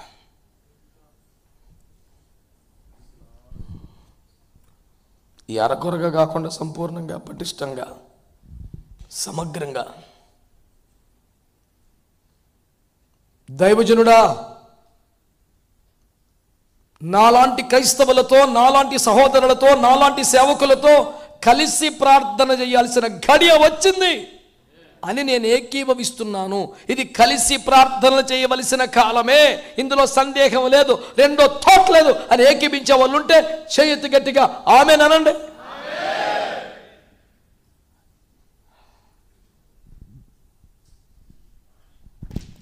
స్వస్థత ఇచ్చిన ఎవరో ఒకరికి మైకిల్ది, ఎవరో ఒకరు రెండిటు. దానికి పెద్ద సిద్ధాంతం ఏముంది? వాలంటీర్లు బ్యాట్ చేయమక్కర్లా, తీసి కింద పడాయి అంతే, అంతే చాలే. ఇక్కడ ఇంకోటి చూడు, సరిగ్గా అరగంటలో మనం ఎక్కడి నుంచి వెళ్ళిపోవాలి. అర్థమైందా? ఇంకో వారం రోజులు ఉంటాను ఈ చుట్టుపక్కలే, కానీ రోజుకు ఒక ఊరు. దేవస రక్తం చేయం. మీకా బోల్డ్ బిజీ. నాకులాగా అన్ని వదిలేసుకుని తిరుగుతాక మీకు ఎక్కడ పేనం ఒప్పుతుంది? మీకు ఒక పూట లేట్ అవ్వకూడదు, భోజనం చల్లారకూడదు, డ్యూటీకి ఆలస్యం అవ్వకూడదు. అనుకున్న దానికన్నా ఎక్కువ చిరాకు వచ్చేది మీకు ముందే చిరాకు వచ్చేస్తుంది. మీకు అంతా కడుపులో సల్ల కదలకుండా బతికే సోక్కిలేసని ఏసీ లోకంలోకి వచ్చేసారు మీరు. మీకు ఏంటి అసలు? 2006 సంవత్సరంలో సింగపూర్ వెళ్ళే వరకు నాకు బాత్రూమ్ లెట్రిన్లో కూడా ఏసీ పెడతారని తెలియదు నాకు. వీళ్ళందరూ కూర్చుని చల్లగా తగిలేస్తుంది. ఏదైనా చూస్తే పైన పెట్టాడు ఏసీ. నీ అసాధ్యంగా ఏడబెట్టావు ఎందురో. సుఖమట్టు వచ్చింది భూమి మీద. దేవుని స్తోత్రం. చెప్పరుగా ఇక అయిపోయింది, కొంచెం హుషారుగా ఉండండిరా బాబు. అలాగలా ఉండరేటి నా పరిస్థితి అది. మా వాడు పొద్దున్న రోడ్డుకి ఇచ్చేసి నన్ను ఎన్నింటికి నాన్న తోలేసావు నన్ను. దేవుని స్తోత్రం. అదేదో వేరే దేశం పంపించాడు, అదేదో అదే అబ్బాయో ఏటో ఆటం పడుతుంది. దేవుని స్తోత్రం. నాకేమో తినేసి కూటంకి వెళ్తాం అలవాట్లేదు. వాళ్ళు అన్నం పెట్టేసి పాత్రకి అన్నారు వాళ్ళు. ఏం పద్ధతిరా, పొట్ట పూజ చేయక దేవుడి పూజ ఏంటరా తప్పురిది అని అన్న. నాయన అంటాడు, మరి మనకి ఈ స్లాట్ దొరికింది, ఈ టైం ఇది 1:30 నుంచి 3:30 కల్లా ఒకటేళ్ళు నువ్వు తిరుపతిగా 4ంటికి భోంచేస్తానంటే నువ్వు చేస్తావు కానీ మాకు కుదరదు ఎక్కడ అన్నాడు. 4ంటికి భోంచేయటం మనకు పెద్ద ఆశ్చర్యం కదా, మామూలే. ఓ కాలు చేతులు ఏలబడిపోయి కళ్ళు తిరిగిపోయి నాకు అలాగే ఉండదు. రోజులు తినపోయినా సరే లెక్కే ఉండదు ఏసు రక్తం ఇచ్చి. హల్లెలూయా. ఇందాక నా బిడ్డ ఉంది, ఇది తింటావా అన్నాడు. నువ్వు నేను ఏం తిన్నామా బాబా, నీరసం వచ్చేది రాదు, రక్తమే ఇచ్చే చెప్పొచ్చు కదా. అసలు వీడు తెగరుతున్నాడు, వీడు ఏమి తింటాడని నా మీద నిఘా పెడతాకొచ్చాడు ఒకడు దుర్మార్గుడు. వారం తిరిగాడు నాతోడు, వాడు ఎంఎస్సీ చదివాడు. వారం తిరిగి లాస్ట్లో చెప్పాడు, 2 పులకాలు తినే టెట్టరుతున్నావు నువ్వు అన్నాడు. నువ్వు ఇది తెలుసుకుంటాకు వచ్చేవరా వారం రోజులు అంటే, యథార్థంగా అందుకే వచ్చాను అన్నాడు. నాకు అప్పుడు ఏంటా ఫోటోనా, ఓకే ఓకే ఐఎమ్ సారీ, నువ్వు నామే తక్కువకి వచ్చావు అనుకున్నాను, తీసుకో. నాకేం తెలుసు, నేనేమన్నా కానిమాట పలికైనా కత్తేసుకొచ్చేసాడు. నేను ఎవరి జోలికి వచ్చేవాను కాదురా బాబు, దేవుని స్తోత్రం.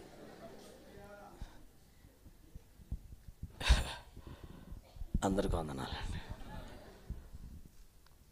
ఒక కాస్ట్లీ మాట చెప్పేసి వెళ్ళిపోతాను, వింటారా? బైబిల్ది కొంతమంది బైబిల్ తీయకుండా వచ్చేసారు ప్రార్థనకే. ఏ పుస్తకాలు లేకుండా స్కూల్కి వెళ్ళిపోయి స్మార్ట్ స్కూల్ అంట, స్మార్ట్.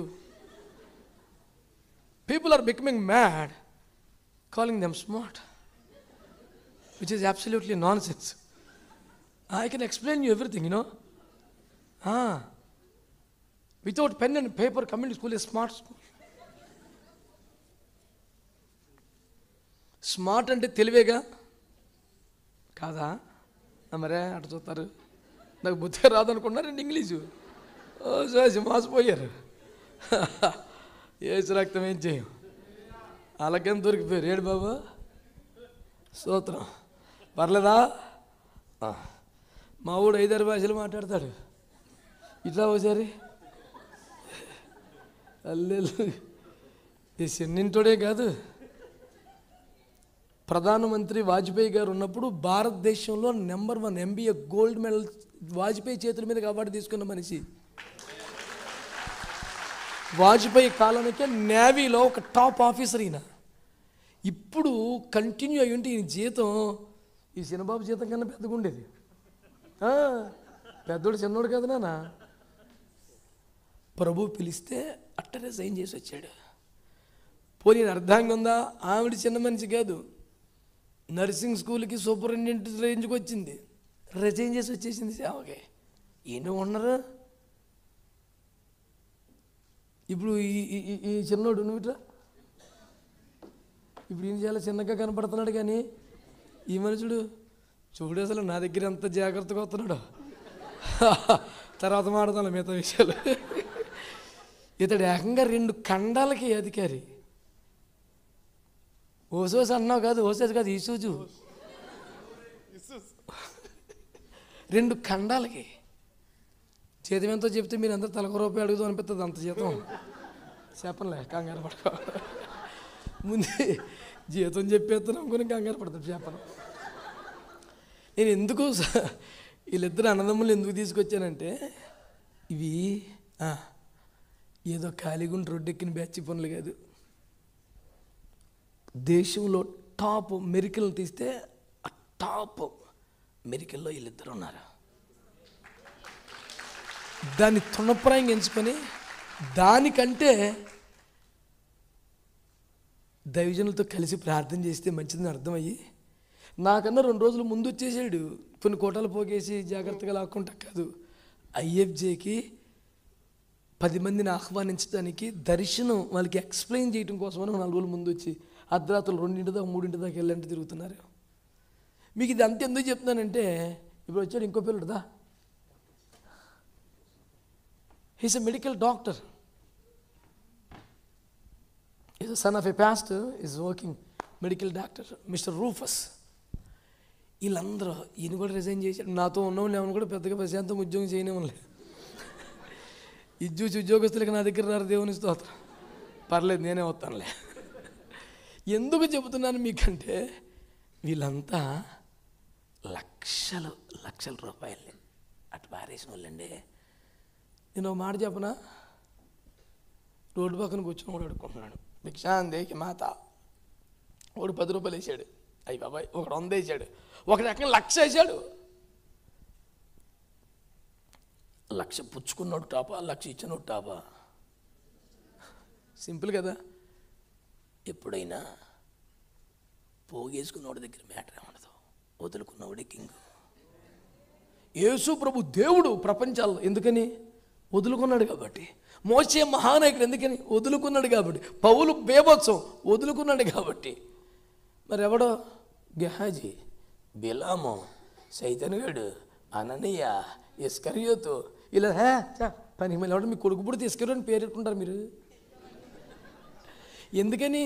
ఆడు 12 మంది అపోస్తలులో ఒకడు క్యాష్ బ్యాక్ మెయింటైన్ చేసినాడు. అంత సవక చూడక కొడుకు పెట్టుకోవచ్చు కదా, చిచ్చి. పోనీ ఇస్కరియోతు మినిస్ట్రీస్ అని పెడతావా? పొందుకున్నవాడు ఆశించినవాడు ఎప్పుడు సన్నాసి రకం సార్, వదులుకున్నవాడి కింగ్. థ్యాంక్ యూ, మీ అందరికి వందనాలు. మిమ్మల్ని నిలబెట్టినందుకు చింతిస్తున్నాను, నన్ను మన్నించండి. Thank you so much. నేను ఎందుకు చెప్తున్నానంటే, ఏదైనా సరే, ఎందుకంటే మనతో ఏగాలంటే ఒక మాదిరిడు ఏగలేడు. ఎందుకంటే తిండి అట్ను నిద్రపోనే ఉన్నాం, వాళ్ళు తిండి వాళ్ళు తిన్నే ఉన్నాం. దేవుని స్తోత్రం. ఈ ఇబ్బందులు తెలిసి ఒకడు నాతో తిరగాలనుకున్నాడంటే అది కష్టమైనటువంటి తీర్మానమే. దేవునికి స్తోత్రం. హల్లెలూయా. మీ ఇద్దరు కూడా మాకు కుడి ఎడమలుగా ఉన్నారు, సహకరిస్తారు అన్నిట్లో అని ఆయన చెప్పాడు. కానీ ఇంకా నేను మిమ్మల్ని ఇంకా బాధ పెట్టలేదు. భవిష్యత్తు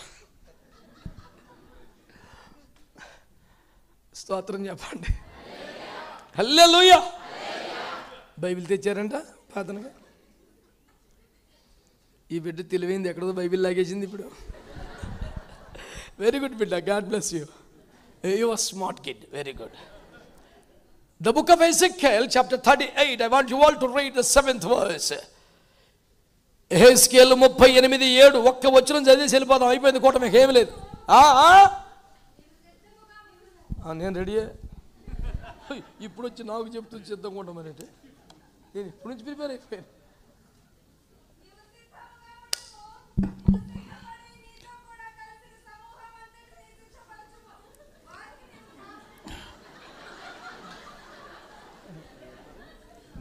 భక్త, నీ గుండెకు మెచ్చితిని.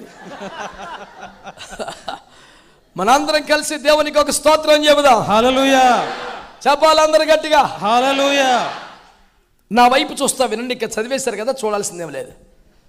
This is very important and serious message tonight. With in minutes I will finish off the subject.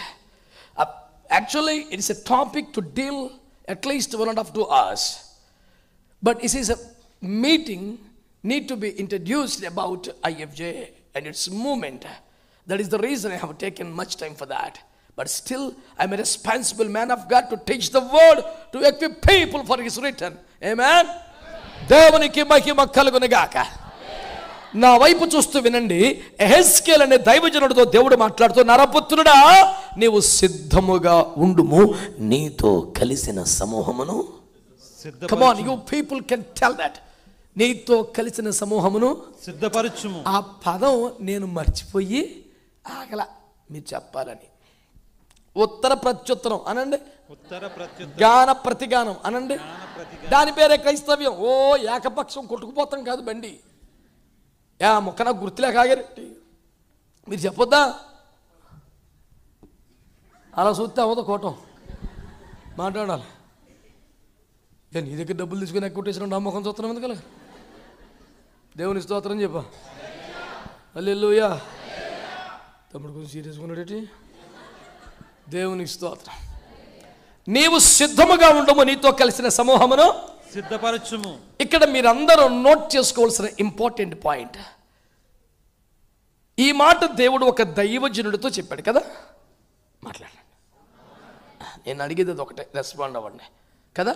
ఒక దైవ, ఈ దైవజనుడితో దేవుడు ఏం చెబుతున్నాడు అంటే, నాన్న నీ సిద్ధపాటు నీ బాధ్యత, నీ సిద్ధపాటు నీ బాధ్యత. కానీ నీతో కలిసిన సమూహం ఉందే, కొంతమంది నీకు ఇచ్చానుగా, వారికి కావలి అయి ఉన్నావుగా, వారిని సిద్ధపరిచే బాధ్యత కూడా. సేవకులు మనం ఎందుకు ప్రేమించాలి? సేవకులు మనం ఎందుకు గౌరవించాలి? వాళ్ళు మైక్లో అద్భుతంగా మాట్లాడుతున్నందుకు కాదు, వారు మనకంటే బైబిల్ నాలెడ్జ్లో 4 అడుగులు ముందున్నందుకు కాదు, వాడబడే కృపావరములు కలిగి ఉన్నందుకే కాదు, మన ఆత్మలను ఏ విధము చేతనైనా దేవుని ఎదుట నిలువబెట్టాలని ప్రయాసపడుతున్నారు వాళ్ళు. That is the reason we need to honour men of God. They have taken it as their responsibility to prepare our families, our lives for the glorious return of the King of Kings, Jesus Christ. మహిమ కలిగిన యేసుక్రీస్తు యొక్క రెండవ రాకడకు మనల్ని, మన కుటుంబాల్ని ఎలాగైనా సంసిద్ధులు చేసి నిలబెట్టాలనే ఒక బాధ్యత వారు మోయుచున్నందున వారు గౌరవింప తగిన వారు. ఆమేన్. ప్రియులారా, నా అంతటి నేను సిద్ధపడగలను ప్రభు రాకడ కోసం. నేను సిద్ధపరచబడటం ఏమిటి? నిజానికి అంత అవసరం ఉందంటావా? నేను సిద్ధపడలేనా? నన్ను ఒకరు సిద్ధపరచాల్సి ఉందా? క్రీస్తు మహిమగల రెండవ రాకడకు సిద్ధపడుట అనే కార్యములో సిద్ధపరిచే వారి పాత్ర అవసరం అని ఈ వాక్యాన్ని బట్టి నేను నమ్ముతున్నాను. మీరు ఇంతసేపు ఆలోచించేకడి ఏదో రియల్ ఎస్టేట్లో ఇన్వెస్ట్మెంట్ చేసినట్టు లెక్కలే చేస్తారు ఎందుకు? సిద్ధపరిచే కార్యక్రమంలో దైవజనుల పాత్ర ఉన్నది అని నేను అనుకుంటున్నాను. మరి మీరు అన్నాను, మరి ఎదుట అనొచ్చు కదా. దానికి ఆలోచించేయాలి. మళ్ళీ ఖాళీ ఉన్నప్పుడు ఒకసారి మా చర్చికి రండి, గోలెట్టి ఎత్తారు మా వాళ్ళు, ఖాళీగా ఉంటారు అసలు. దేవునికి స్తోత్రం, హల్లెలూయా. ప్రియులారా, మనము ప్రభు రాకడకు మహిమకు సిద్ధపడుటలో వేరొకరి పాత్ర అవసరత ఉన్నది. ఓకేనా? 3 పాయింట్స్ చెప్తాను, ఫటాఫట్ వినండి. యెరూషలేము నుండి యెరికోకు వెళుతా దొంగల చేతిలో చిక్కి కొట్టబడి రక్తపు మడుగులో విడిచిపెట్టబడిన ఒక భాగ్యుడు బైబిల్లో మనకు తెలుసు. ఆడెవడో? నేనే, నీవే. మనందరం కూడా యెరూషలేముకు, సంఘానికి, సహవాసానికి, పరిశుద్ధుల శిబిరానికి, ప్రార్థన అనుభవాలకి, ఆధ్యాత్మిక జీవితాలకి దూరమై ఎరుకో, లోకం, ఆకర్షణ, వ్యాపారం, ధనం, రకరకాల అనుభవాలకు దిగి వెళుతున్న క్రమంలో అపవాదిగాడికి దొరికిపోయాం. వాడు దయలేనివాడు, వాడు దుష్టుడు, వాడు నాశనపాత్రుడు, వాడు లయకర్త. వాడు మన బట్టలు లాగేసి దిగంబరంగా మార్చి మనల్ని కొట్టి రక్తపు మడుగులు వదిలేసి వెళ్ళిపోయాడు. చాలామంది వచ్చారు. చివరికి మంచి సమరయుడు అనే పేరుతో ప్రభువైన యేసుక్రీస్తు వచ్చారు. ఆయన వచ్చి ఏం చేశారు? ఏం అడగలేదు, ఒక్క ప్రశ్న వేయలేదు, అస్సలు కోపడలేదు. గబగబా వచ్చి మనల్ని లేపి తన ఒడిలో పెట్టుకున్నాడు. ఆమేన్. ద్రాక్షారసం ఇచ్చాడు, ప్రాణం తెప్పరిల్లింది. నూనె పూసి గాయాలు కట్టాడు, ఎత్తి వాహనం మీద పెట్టుకున్నాడు. ఒక పూట కోళ్ళవాని ఇంటికి తీసుకెళ్ళాడు, పూట కోళ్ళవాని చేతులు పెట్టాడు. మనల్ని చూసుకోవటానికి ఆడికి 2 దేనారాలు ఇచ్చాడు. ఏమన్నా పడితే మళ్ళీ వస్తానులే, ఇస్తానని చెప్పి వెళ్ళిపోయాడు. ఆయన వచ్చే లోపు అనండి అనండి, ఈ పూట కోళ్ళవాడు ఈ పేషెంట్ని స్వస్థపరచాలి. అవునా కాదా? అవునా కాదా? ఇప్పుడు ఆ మంచి సమరయుడు అనబడుతున్న వారెవరు? మనము పడి ఉండగా శాపములో, పాపములో, దుఃఖములో, రోగములో, మరణశయ్యలో పడి ఉండగా మన వద్దకు దిగి వచ్చిన వారెవరు? యేసయ్య అంటే అక్కడింతసేపు ఆలోచిస్తే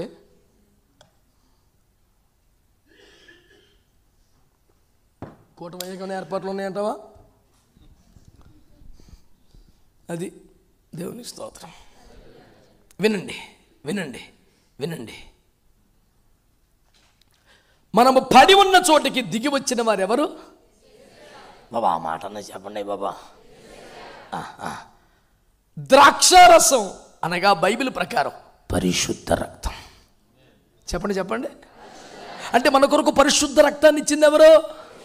నూనె. పరిశుద్ధాత్మ. మనకు పరిశుద్ధాత్మని ఇచ్చింది ఎవరు?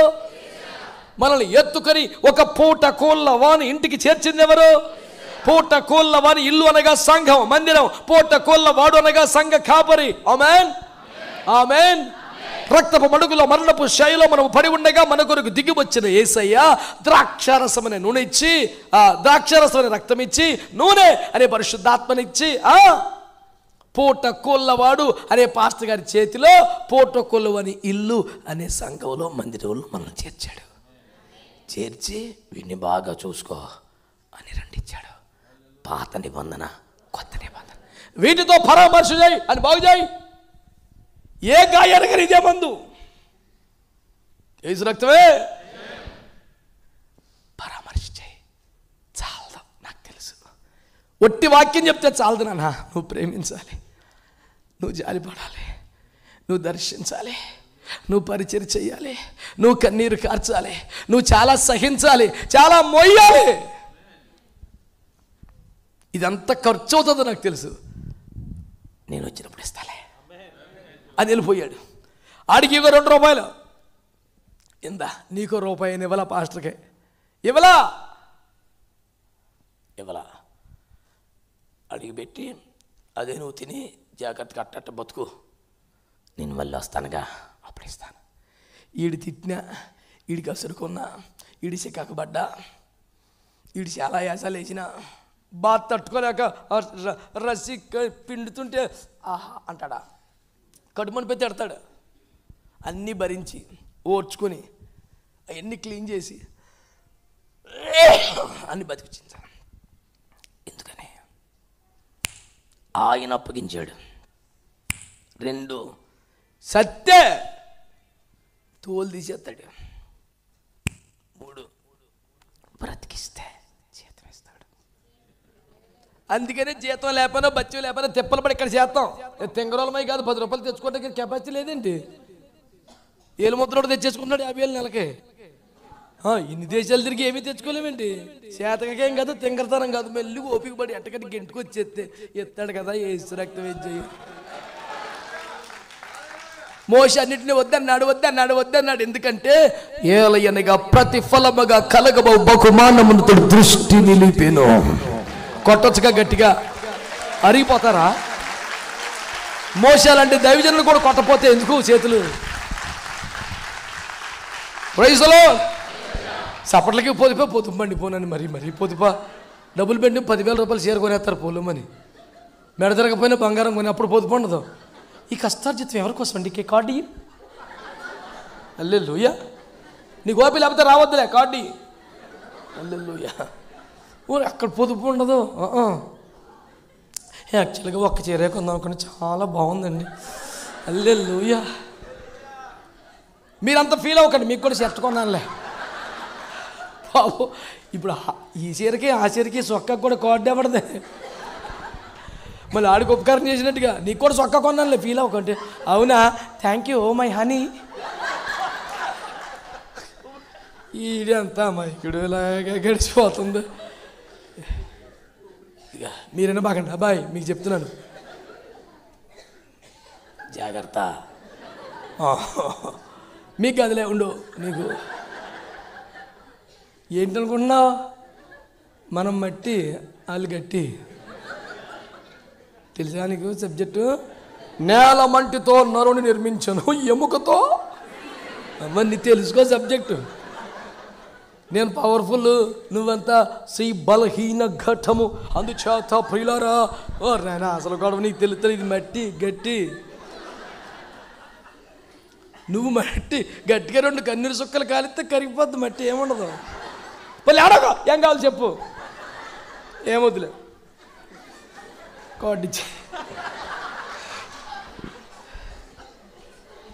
అలా ఉన్నారు లోకంలో. మీరు అలాగ ఉండక నోవహు కుటుంబంలాగా కలిసి వాడగట్టేయండి. దేవునికి స్తోత్రం. మంచిగా చెప్పొచ్చుగా, హల్లెలూయా. అది సరైన స్తోత్రం. ఇప్పుడు చెప్పారు మీరు, మిమ్మల్ని గట్టేనందుకే కదా చెప్పారు. చూసారా పిల్లలు? పోన్లే, భక్తిలో గట్టిగా మరి ప్రార్థనలో గట్టిగా సేవలో గట్టిగా ఆత్మ సంపాదనలు గట్టిగా దేశం కొరకు ప్రార్థించడంలో గట్టిగా మరి. దేవునికి స్తోత్రం కలుగునుగా. శ్రద్ధగా ఈ మాట విను. ఎందుకు నాకు ఎఫెక్ట్లు ఎందుకు? నేనే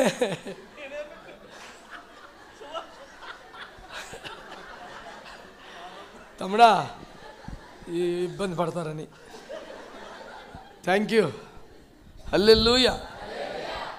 దేవునికి మహిమ కలుగునగా. శ్రద్ధగా పట్టుకో ఈ పాయింట్. మనము అపవాది చేతిలో దెబ్బలు తిన్నాం, రక్తపు మడుగులో పడి ఉన్నాం. మనంతటా మనం లేచి బాగు చేసుకోగలమా? అందుకనే మనకొకడు కావాలి. స్పీడ్గా చెప్పండి, వెళ్ళిపోదాం. మన వద్దకు దిగి వచ్చిన వారు ఎవరు? రక్తం ఇచ్చిన వారు, పరిశుద్ధాత్మనిచ్చిన వారు, పరిశుద్ధ గంధం ఇచ్చిన వారు, పూట కూళ్ళ వాని ఇంటికి చేర్చిన వాడు, పూట కూళ్ళ వాని చేతిలో పెట్టినవాడు, గాయాలు కట్టేవాడు కాదు. మరి అది వీడికి కట్టాలి ఇప్పుడు రోజు. మీరు ఇక అంతా మమ్మల్ని వదిలేయండి. మరి ఎంత దుర్మార్గమా! ఈ చాకరీ చేసేవాడు ఎవడో, ఈ కట్లు కట్టేవాడు ఎవడో, ఈ ఎన్ని బాధలు పడేవాడు ఎవడో, పోనీ జీతం ఉందా? మరి ఎందుకు చేస్తున్నాడు? ఆ రోజున ఆయన ఇస్తాడు జీతం అని. దేవునికి స్తోత్రం చెప్పండి, దేవునికి స్తోత్రం చెప్పండి. హల్లెలూయా. అందుకనే మనల్ని సిద్ధపరిచే ఒకడు కావాలా వద్దా? ఎందుకని? మనంతటా మనమే తయారవడానికి దెబ్బలు తినున్నాం. అపవాది మన గుండెలు పగలగొట్టాడు, మన మనస్సును గాయపరిచాడు, మన ఆత్మీయతను పతనం చేశాడు, పరిశుద్ధతను నేలకొల్చాడు. మన హృదయాలు, ఆర్థిక సంబంధాలు, మానవ సంబంధాలు నాశనం అయిపోయినాయి. దేవునితో ఒక సంబంధాన్ని నేరుగా నెరపలేని బలహీన స్థితిలో పడి ఉన్నాం. మనకొకడు కావాలి, మన పక్షంగా ప్రయాసపడేవాడు, మన గాయాలు కట్టేవాడు, మనకు నూనె పూసి అన్ని జాగ్రత్తలు చేసి ఆమేన్ ఆమేన్ ఈ చాకరీ చేసేవాడు ఒకడు కావాలి. అందుకనే సిద్ధపరచుట అనే ఒక పరిచర్య ఉన్నది. మనల్ని సిద్ధపరచవలసిన వ్యక్తులు మనకి కావాలి. ఇప్పుడు యేసుప్రభు వచ్చేపాటికి గాయపడ్డవాడిని ఎట్లా నుంచోబెట్టాలి? మచ్చ కూడా లేకుండా తయారు చేయాలి. వీడు ఒకసారి మందు ఎంచుకోవడానికి ఇష్టపడ్డు, బాబు నాకు నొప్పి వస్తుందని వద్దంటాడు, బతిమాలాలి. ఎండో ఇంజక్షన్ చేయాలి, రక్తం ఏం చేయం, చేయనెత్తలేదు, లోకల్ అనస్థీషియా ఇవ్వాలి, రక్తం ఏం చేయం, ఏదో అది పిలబడని బాగు చేయాలా? సీరియస్గా వాక్యం చెప్తూ నాకు నవ్వించామా? కొన్ని ఇంజక్షన్లు అలాగే చేయాలి. దేవునికి స్తోత్రం అంటామా? ఇక్కడి కింద అంటున్నాను మీకు. దేవునికి స్తోత్రం. కొన్ని దుఃఖంతో చెప్పాయి, భారంతో కొన్ని వెళ్ళవు. జాగ్రత్తగా హోమియో మెడిసిన్ తీయగా ఉంటుంది, కడుపులోకి వెళ్ళి దేవేత్తుంటుంది. మరి ఆ మెడిసిన్ కూడా ఉంటుంది. స్తోత్రం చెప్పరే. హల్లెలూయా. కొంతమంది మెట్రోలో వచ్చారంట, కొంతమంది బస్సుల్లో వచ్చారంట. వాళ్ళకి తిరిగి వెళ్ళటానికి ట్రాన్స్పోర్టేషన్ ఉండదంట. అందుకే కొంతమంది మధ్యలో వెళ్ళాల్సి వస్తుంది. వాళ్ళకి వాక్యం నచ్చగలిపోయారు అనుకునేరు. తప్పు అపార్థం చేసుకోకండి. ఎవరు వెళ్తారు ఇటు చూస్తున్నారు, వాళ్ళ బాధలు వాళ్ళకు ఉంటాయి. తప్పటి చూడబాకండి. దేవునికి స్తోత్రం చెప్పరే. హల్లెలూయా. ఇంత పెద్ద ఉద్యోగస్తుడు ఇంత చిన్న కారు వాడుతున్నాడు ఎన్నో ఉన్నాను నేను. ఇందాక అర్థమైంది దాని మజా నాకు. నిన్న నేను వచ్చినప్పుడు ఎయిర్పోర్ట్ నుంచి వస్తా ఆయిల్ కొట్టాడు. అబుదాబి, ఆద్బాబి, ఈ బాబి అన్నీ తిరిగేసాం. ఇందాక బ్రదర్ సత్యగడుతున్నారు, ఆయిల్ ఉందని చూడరా కొట్టేద్దాం అన్నాడు. హాఫ్ ట్యాంక్ ఉందన్న ఇంకెందుకు అన్నాడు వాడు. ఇంజనీర్గా తక్కువడేటి, నా కారేజ్ ఇప్పుడు 3 ట్యాంకులు తాగేసాను. ఎంతలా ఉంటుంది నా బండి. దేవుని స్తోత్రం.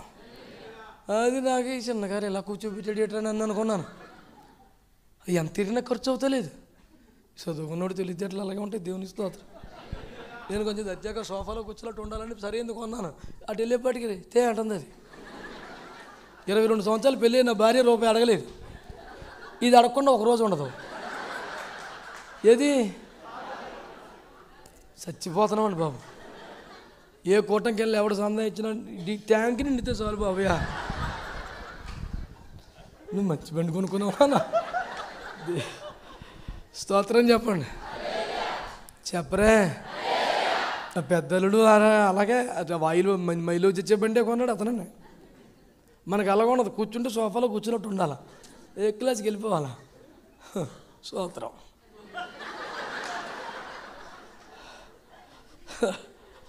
పేషెంట్లం కదండి, కొంచెం జాగ్రత్తగా తీసుకెళ్ళి బండి కావాలి. దేవుని స్తోత్రం. మంచి వాళ్ళందరూ స్తోత్రం చెప్పండి. మనల్ని సిద్ధపరిచే ఒకడు కావాలా వద్దా? రెండో మాట ఎస్తేరమ్మ లాంటి కన్యకులందరూ శోషణ కొట్టుకు వచ్చేసారు. 1000 మంది గుమ్మం దాకే. Mordecai support. ఒక్కసారి అంతఃపురములో ప్రవేశపెట్టిన తర్వాత ఇంకెవరో బిడ్డను ఎప్పుడు ఒక్క దినం కూడా ఇష్టపెట్టలేమంటే ఎట్లున్నదో ఏమో, బాగానే ఉంటుందో లేలో. ఒక్కసారి కుదరదో, ఒకసారి చూస్తాను పంపరో, పోనీ అక్కడి నుంచి చూడమను. ఎక్కడో మొర్దెకై ఇక్కడ ఇస్తారు, బాబాయ్ బాగానే ఉన్నాను ఇల్లు, అందరు నవ్వుతున్నారు మా ఫ్రెండ్స్. సర్లే మొత్తం లోపలే. ఇప్పుడు అన్నం ఎవరు పెట్టాలి? లోపలే. వస్త్రాలు ఎవరు ఇవ్వాలి? నాకు పలానా సోపు ఎవరు ఇవ్వాలి? నాకు పలాని షాంపూ. నిన్నటిదాకా డాడీ, ఇప్పుడు డాడీ కాదు, అక్కడ హేగే అనే సాదృశ్యములో పరిశుద్ధాత్మ ఉండి షండులు అనే ప్రమాదం అస్సలు జరిగే అవకాశం లేని కాపర్లు ఉన్నారు. ఈ బిడ్డల అవసరాలు అన్ని బిడ్డలు తీర్చాలా? ఇప్పుడు చెప్పండి, నువ్వు ఇంటి దగ్గర ఉన్నప్పుడు ఎట్టుందో కథ, దేవుని సంఘం అనబడుతున్న శూషణ కోటలోకి వచ్చాక నీవు ఆహారము కొరకైనా, వస్త్రము కొరకైనా, శుద్ధీకరణ కొరకైనా, అలంకరణ కొరకైనా నువ్వు ఆధారపడవలసింది ఎవరి మీద తెలుసా? పరిశుద్ధాత్మ దేవుడు అనబడుతున్న హేగే యొక్క అనుచరులుగా ఉన్న షండులు అనే కాపర్లు ఉన్నారే, వారిపై నీవు సిద్ధపడుటకు వీళ్ళ సహకారం అవసరమా కాదా? అందుకనే నేను సిద్ధపడగలను కాదు, మనల్ని సిద్ధపరిచే వాళ్ళు కావాలి. ఎవడు ఇంగ్లీష్లో బాగా మాట్లాడతాడు, హిందీలో బాగా మాట్లాడతాడు, ఎవడు 10 రూపాయలు అప్పిస్తాడు, ఎవడు కొంచెం పోస్ట్ ఇస్తాడు. ఒక బ్యాచ్ ఉందండి, పోస్ట్ ఇస్తే సుధమ్మలో సెటిల్ అయిపోయాడు వెళ్ళి. ఇంకొక బ్యాచ్ ఇంత ముద్ద దొరికితే మోయాబు వెళ్ళిపోయాడు. ముద్ద దొరికితే మోయాబు, పోస్ట్ వస్తే సుధమ్మ. వెళ్దామా? ఛే, ఎవడు కావాలి మనకి? గాయాలతో కొర ప్రాణంతో పడి ఉన్న మనల్ని ఒక్క మచ్చ లేని వారిగా యేసు ముందు నిలబెట్టగలిగిన దైవజనుడు కావాలి. అందరినీ మర్చిపోయి అందరినీ వద్దనుకొని దేవుడే నా ప్రపంచం అనుకొని విశ్వాసంలోకి వచ్చిన తర్వాత లౌకిక సంబంధములను తెంపుకొని రక్త సంబంధాలు మించిన ఆత్మబంధాలపై ఆధారపడి ఉపదేశములో, అభిషేకములో, సహవాసములో, నడిపింపులో ఎదుగుతూ మహిమగల రాకడకు రానియగునంతగా సిద్ధపడే తాపత్రయములో ఉన్న వారికి ఎవరు కావాలి? ఇవన్నీ సమకూర్చి ఒక దైవజనుడు కావాలి. Last and final for tonight's message, పౌలు అంటాడు కొలస్సీ 1:28లో, ఏ విధము చేతనైనను క్రీస్తునందు మిమ్మల్ని సంపూర్ణులను చేసి ఆయన ఎదుట నిలువబెట్టవలెనని. ఆమేన్, ఆమేన్. యేసు ముందు నిలబెట్టాలంటే ఏం చేయాలట? సంపూర్ణులను చేయాలి. చెప్పండి, సంపూర్ణతలోనికి నడిపించేది ఎవరట? అపోస్తలుల బోధ. ఆమేన్, ఆమేన్. నీ గాయాలు కట్టి నిన్ను స్వస్థపరిచి ఓదార్పు, ఆదరణ, రక్షణ, ఈ ప్రైమరీ మినిస్ట్రీ చేసేవాళ్ళు కావాలి. Next level. నువ్వు బతికావు, ఇప్పుడు బట్ట కట్టావు, ఇప్పుడు నీకు పెండ్లి కుమార్తె వస్త్రాలు కావాలి, పెండ్లి కుమార్తె పరిమళ తైలాలు కావాలి, కృపావరములు అనాయింటెడ్ మెన్ ఆఫ్ నీకు కావాలి. అదైన తర్వాత నిన్ను సంపూర్ణతలోకి తెచ్చే అపోస్తలుల బోధ కావాలి. నువ్వు ఈ లెవెల్స్లోకి రాకపోతే, నేను ఎత్తి మీద ఇలాంటి దైవజనం లేకపోతే, ఇలాంటి నడిపింపు, ఇలాంటి సహవాసం, ఇలాంటి అసోసియేషన్ నీకు లేకపోతే, you may not fit to stand before Jesus Christ in his glorious return.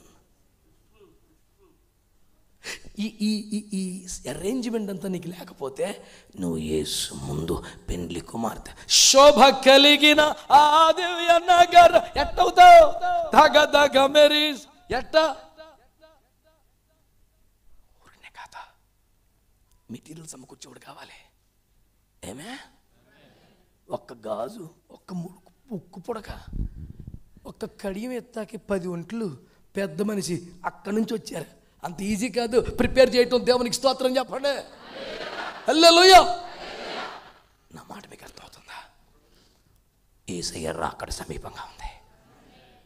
మనం ఆయన ఎదుట పెండ్లి కుమార్తెగా నిలబడాలంటే ఆ రేంజ్కి మనల్ని సిద్ధపరిచే కాపర్లు కావాలి, మనల్ని సిద్ధపరిచే అభిషక్తులు కావాలి, మనల్ని సిద్ధపరిచే అపోస్తలులు కావాలి, కాపర్లు కావాలి, అభిషక్తులు కావాలి, అపోస్తలులు కావాలి.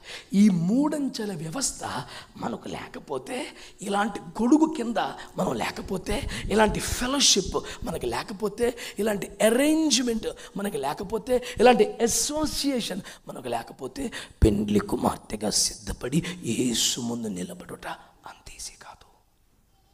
అర్థమైందా? ప్రభువా, నన్ను సిద్ధపరిచే వాళ్ళు కావాలి, నన్ను సిద్ధపరిచే వాళ్ళు కావాలి, నన్ను గాయాలు మచ్చ లేకుండా తయారు చేసే వాళ్ళు కావాలి, నన్ను శోభ కలిగిన అలంకృతమైన పెండ్లి కుమార్తెగా సిద్ధపరిచే వాళ్ళు కావాలి, నన్ను సంపూర్ణంగా చేసేవాళ్ళు కావాలి అనే ప్రార్థన ఇంతకుముందు చేయలేదేమో, ఈ రోజు నుండి చెయ్యాలి. ఆ సహవాసాన్ని వెతుక్కోవాలి, వాళ్ళని కలిగి ఉండాలి. May God bless you all. ప్రార్థన.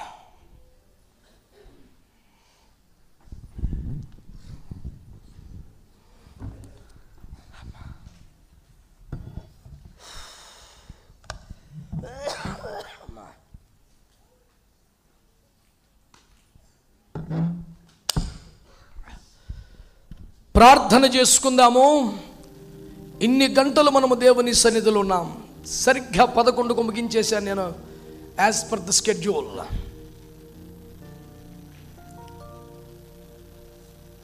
ఇదిగో ప్రార్థన చేసుకుందాం. మీరు యవనస్తులైతే, ఆరోగ్యం సహకరిస్తే ఒక్క 5 నిమిషాలు మోకరించండి రా పిల్లలు. ఓపుకుంటే మిమ్మల్ని ఇబ్బంది పెట్టను.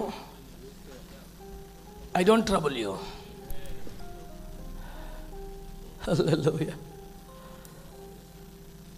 నాకు చేతగాక కూలబడ్డాను కానీ నీకు ఒప్పుకుంటే మోకల్లే. Hallelujah, hallelujah, oh hallelujah. Come on people of God, స్వరం ఎత్తాలి, చేతులు ఎత్తాలి, కండ్లు ముయ్యాలి, అందరం కలిసి. Just last 3 minutes I want you all to pray together loudly. స్వరం ఎత్తి నోరు తెరిచి అందరం కలిసి ప్రార్థన చేద్దాం. ఇంతేనా? చేతులు ఎత్తారు కానీ స్వరం ఎత్తట్లా.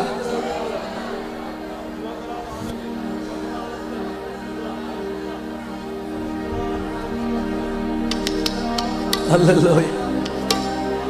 శోభ కలిగిన ఆ దివ్య నగరము వర్ణింప శక్యము కానిదే. శోభ కలిగిన ఆ దివ్య నగరము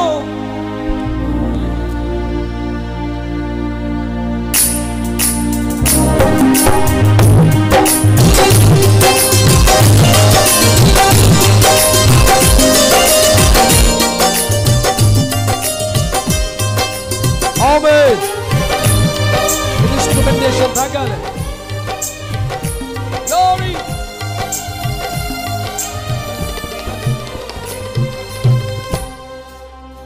శోభ కలిగిన దివ్య నగరము వర్ణింప శక్యము కానిది. బహు సహస్రముల సూర్యుల కంటే, బహు సహస్రముల సూర్యుల కంటే ప్రజ్వలించుచున్నది మహిమ వలెను. నూతన యెరూషలేము దిగి వచ్చుచున్నది, పెండ్లి కుమార్తె వలె మహిమతో నిండి. నూతన యెరూషలేము దిగి వచ్చుచున్నది, పెండ్లి కుమార్తె వలె మహిమతో నిండి. స్వర్గమునందున్న దేవుని యొద్ద నుండి, స్వర్గమునందున్న దేవుని యొద్ద నుండి నూతన యెరూషలేము దిగి వచ్చుచున్నది, పెండ్లి కుమార్తె వలె మహిమతో నిండి.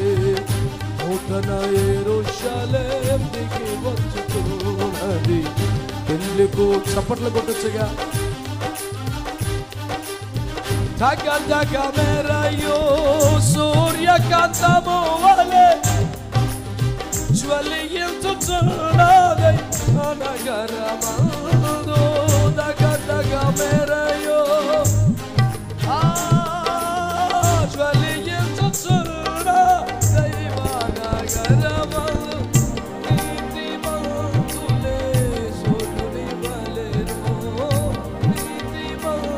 వలె నిత్య నిత్యముగా ప్రకాశించుచుందురు. నూతన యెరూషలేం పెండ్లి కుమార్తె వలె నూతన. అందరూ కూడా ప్రార్థన చేద్దాం. నూతన యెరూషలేం దిగి వచ్చుచున్నది పెండ్లికు. అందరం కలిసి ఆమేన్ ఆమేన్ ఆమేన్ చప్పట్లు. గ్లోరీ దిగి వచ్చుచున్నది. అదిగో మేఘారూరుడై ప్రభు వస్తున్నారు. నువ్వు కన్నులు తెరిచి చూడగలిగితే, నీ మనోనేత్రం వెలిగించబడితే, ఈ దర్శనం నీకు కలిగితే, మహామహిమతో దిగి వస్తున్న దేవుని కుమారుడు ప్రభువైన యేసుక్రీస్తు ఆర్భాటముతో ప్రధానదూత శబ్దముతో తన ఆగమన ప్రకాశముతో దిగి వచ్చుచుండగా, అలంకరించబడ్డ పెళ్లి కుమార్తె కావాలి, సిద్ధపడ్డ వధువు కావాలి, ఎదుర్కొనగలిగిన పరిశుద్ధులు కావాలి, సంపూర్ణ సిద్ధి పొందిన ఆత్మలు కావాలి.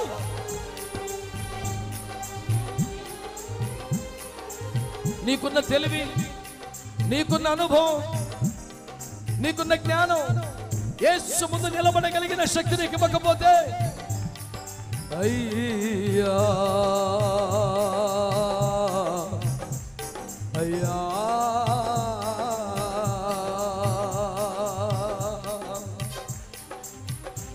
అయ్యో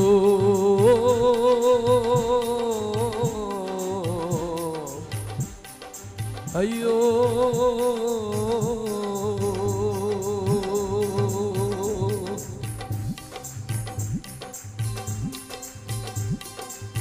ఇలలో ఎవరు లేరన్నా, యేసే దైవము చూడన్నా. అన్నా చెల్లి అక్క తమ్ముడు ఎవరు నీతో రారన్నా, యేసు ఉన్న బ్రతుకులో ఆనందం ఆనందం. ఇలలో ఎవరు ఇలలో ఎవరు ఇలలో ఎవరు లేరన్నా. అన్నా అన్నా ఇలలో ఎవరు లేరన్నా. నీ ఆస్తి కానీ, నీ బంధాలు కానీ ఏది, నీ చదువు కానీ, జ్ఞానము కానీ ఏది, ఆస్తి ఉన్నా ఐశ్వర్యమే నీకున్నా, ఇలలో ఎవరు లేరన్నా, నీతో ఎవరు రారన్నా.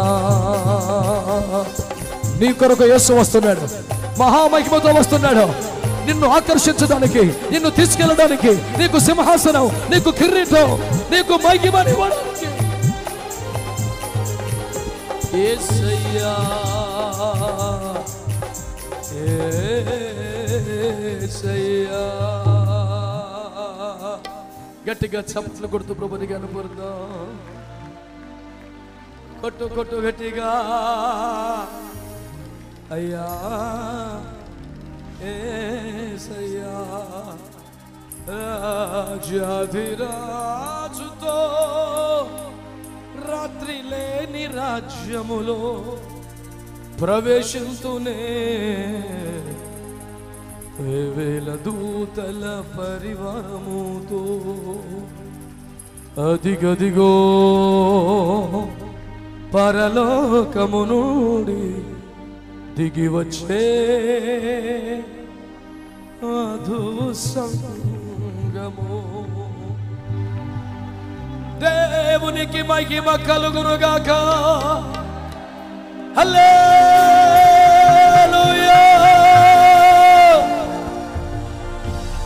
హల్లెలూయా.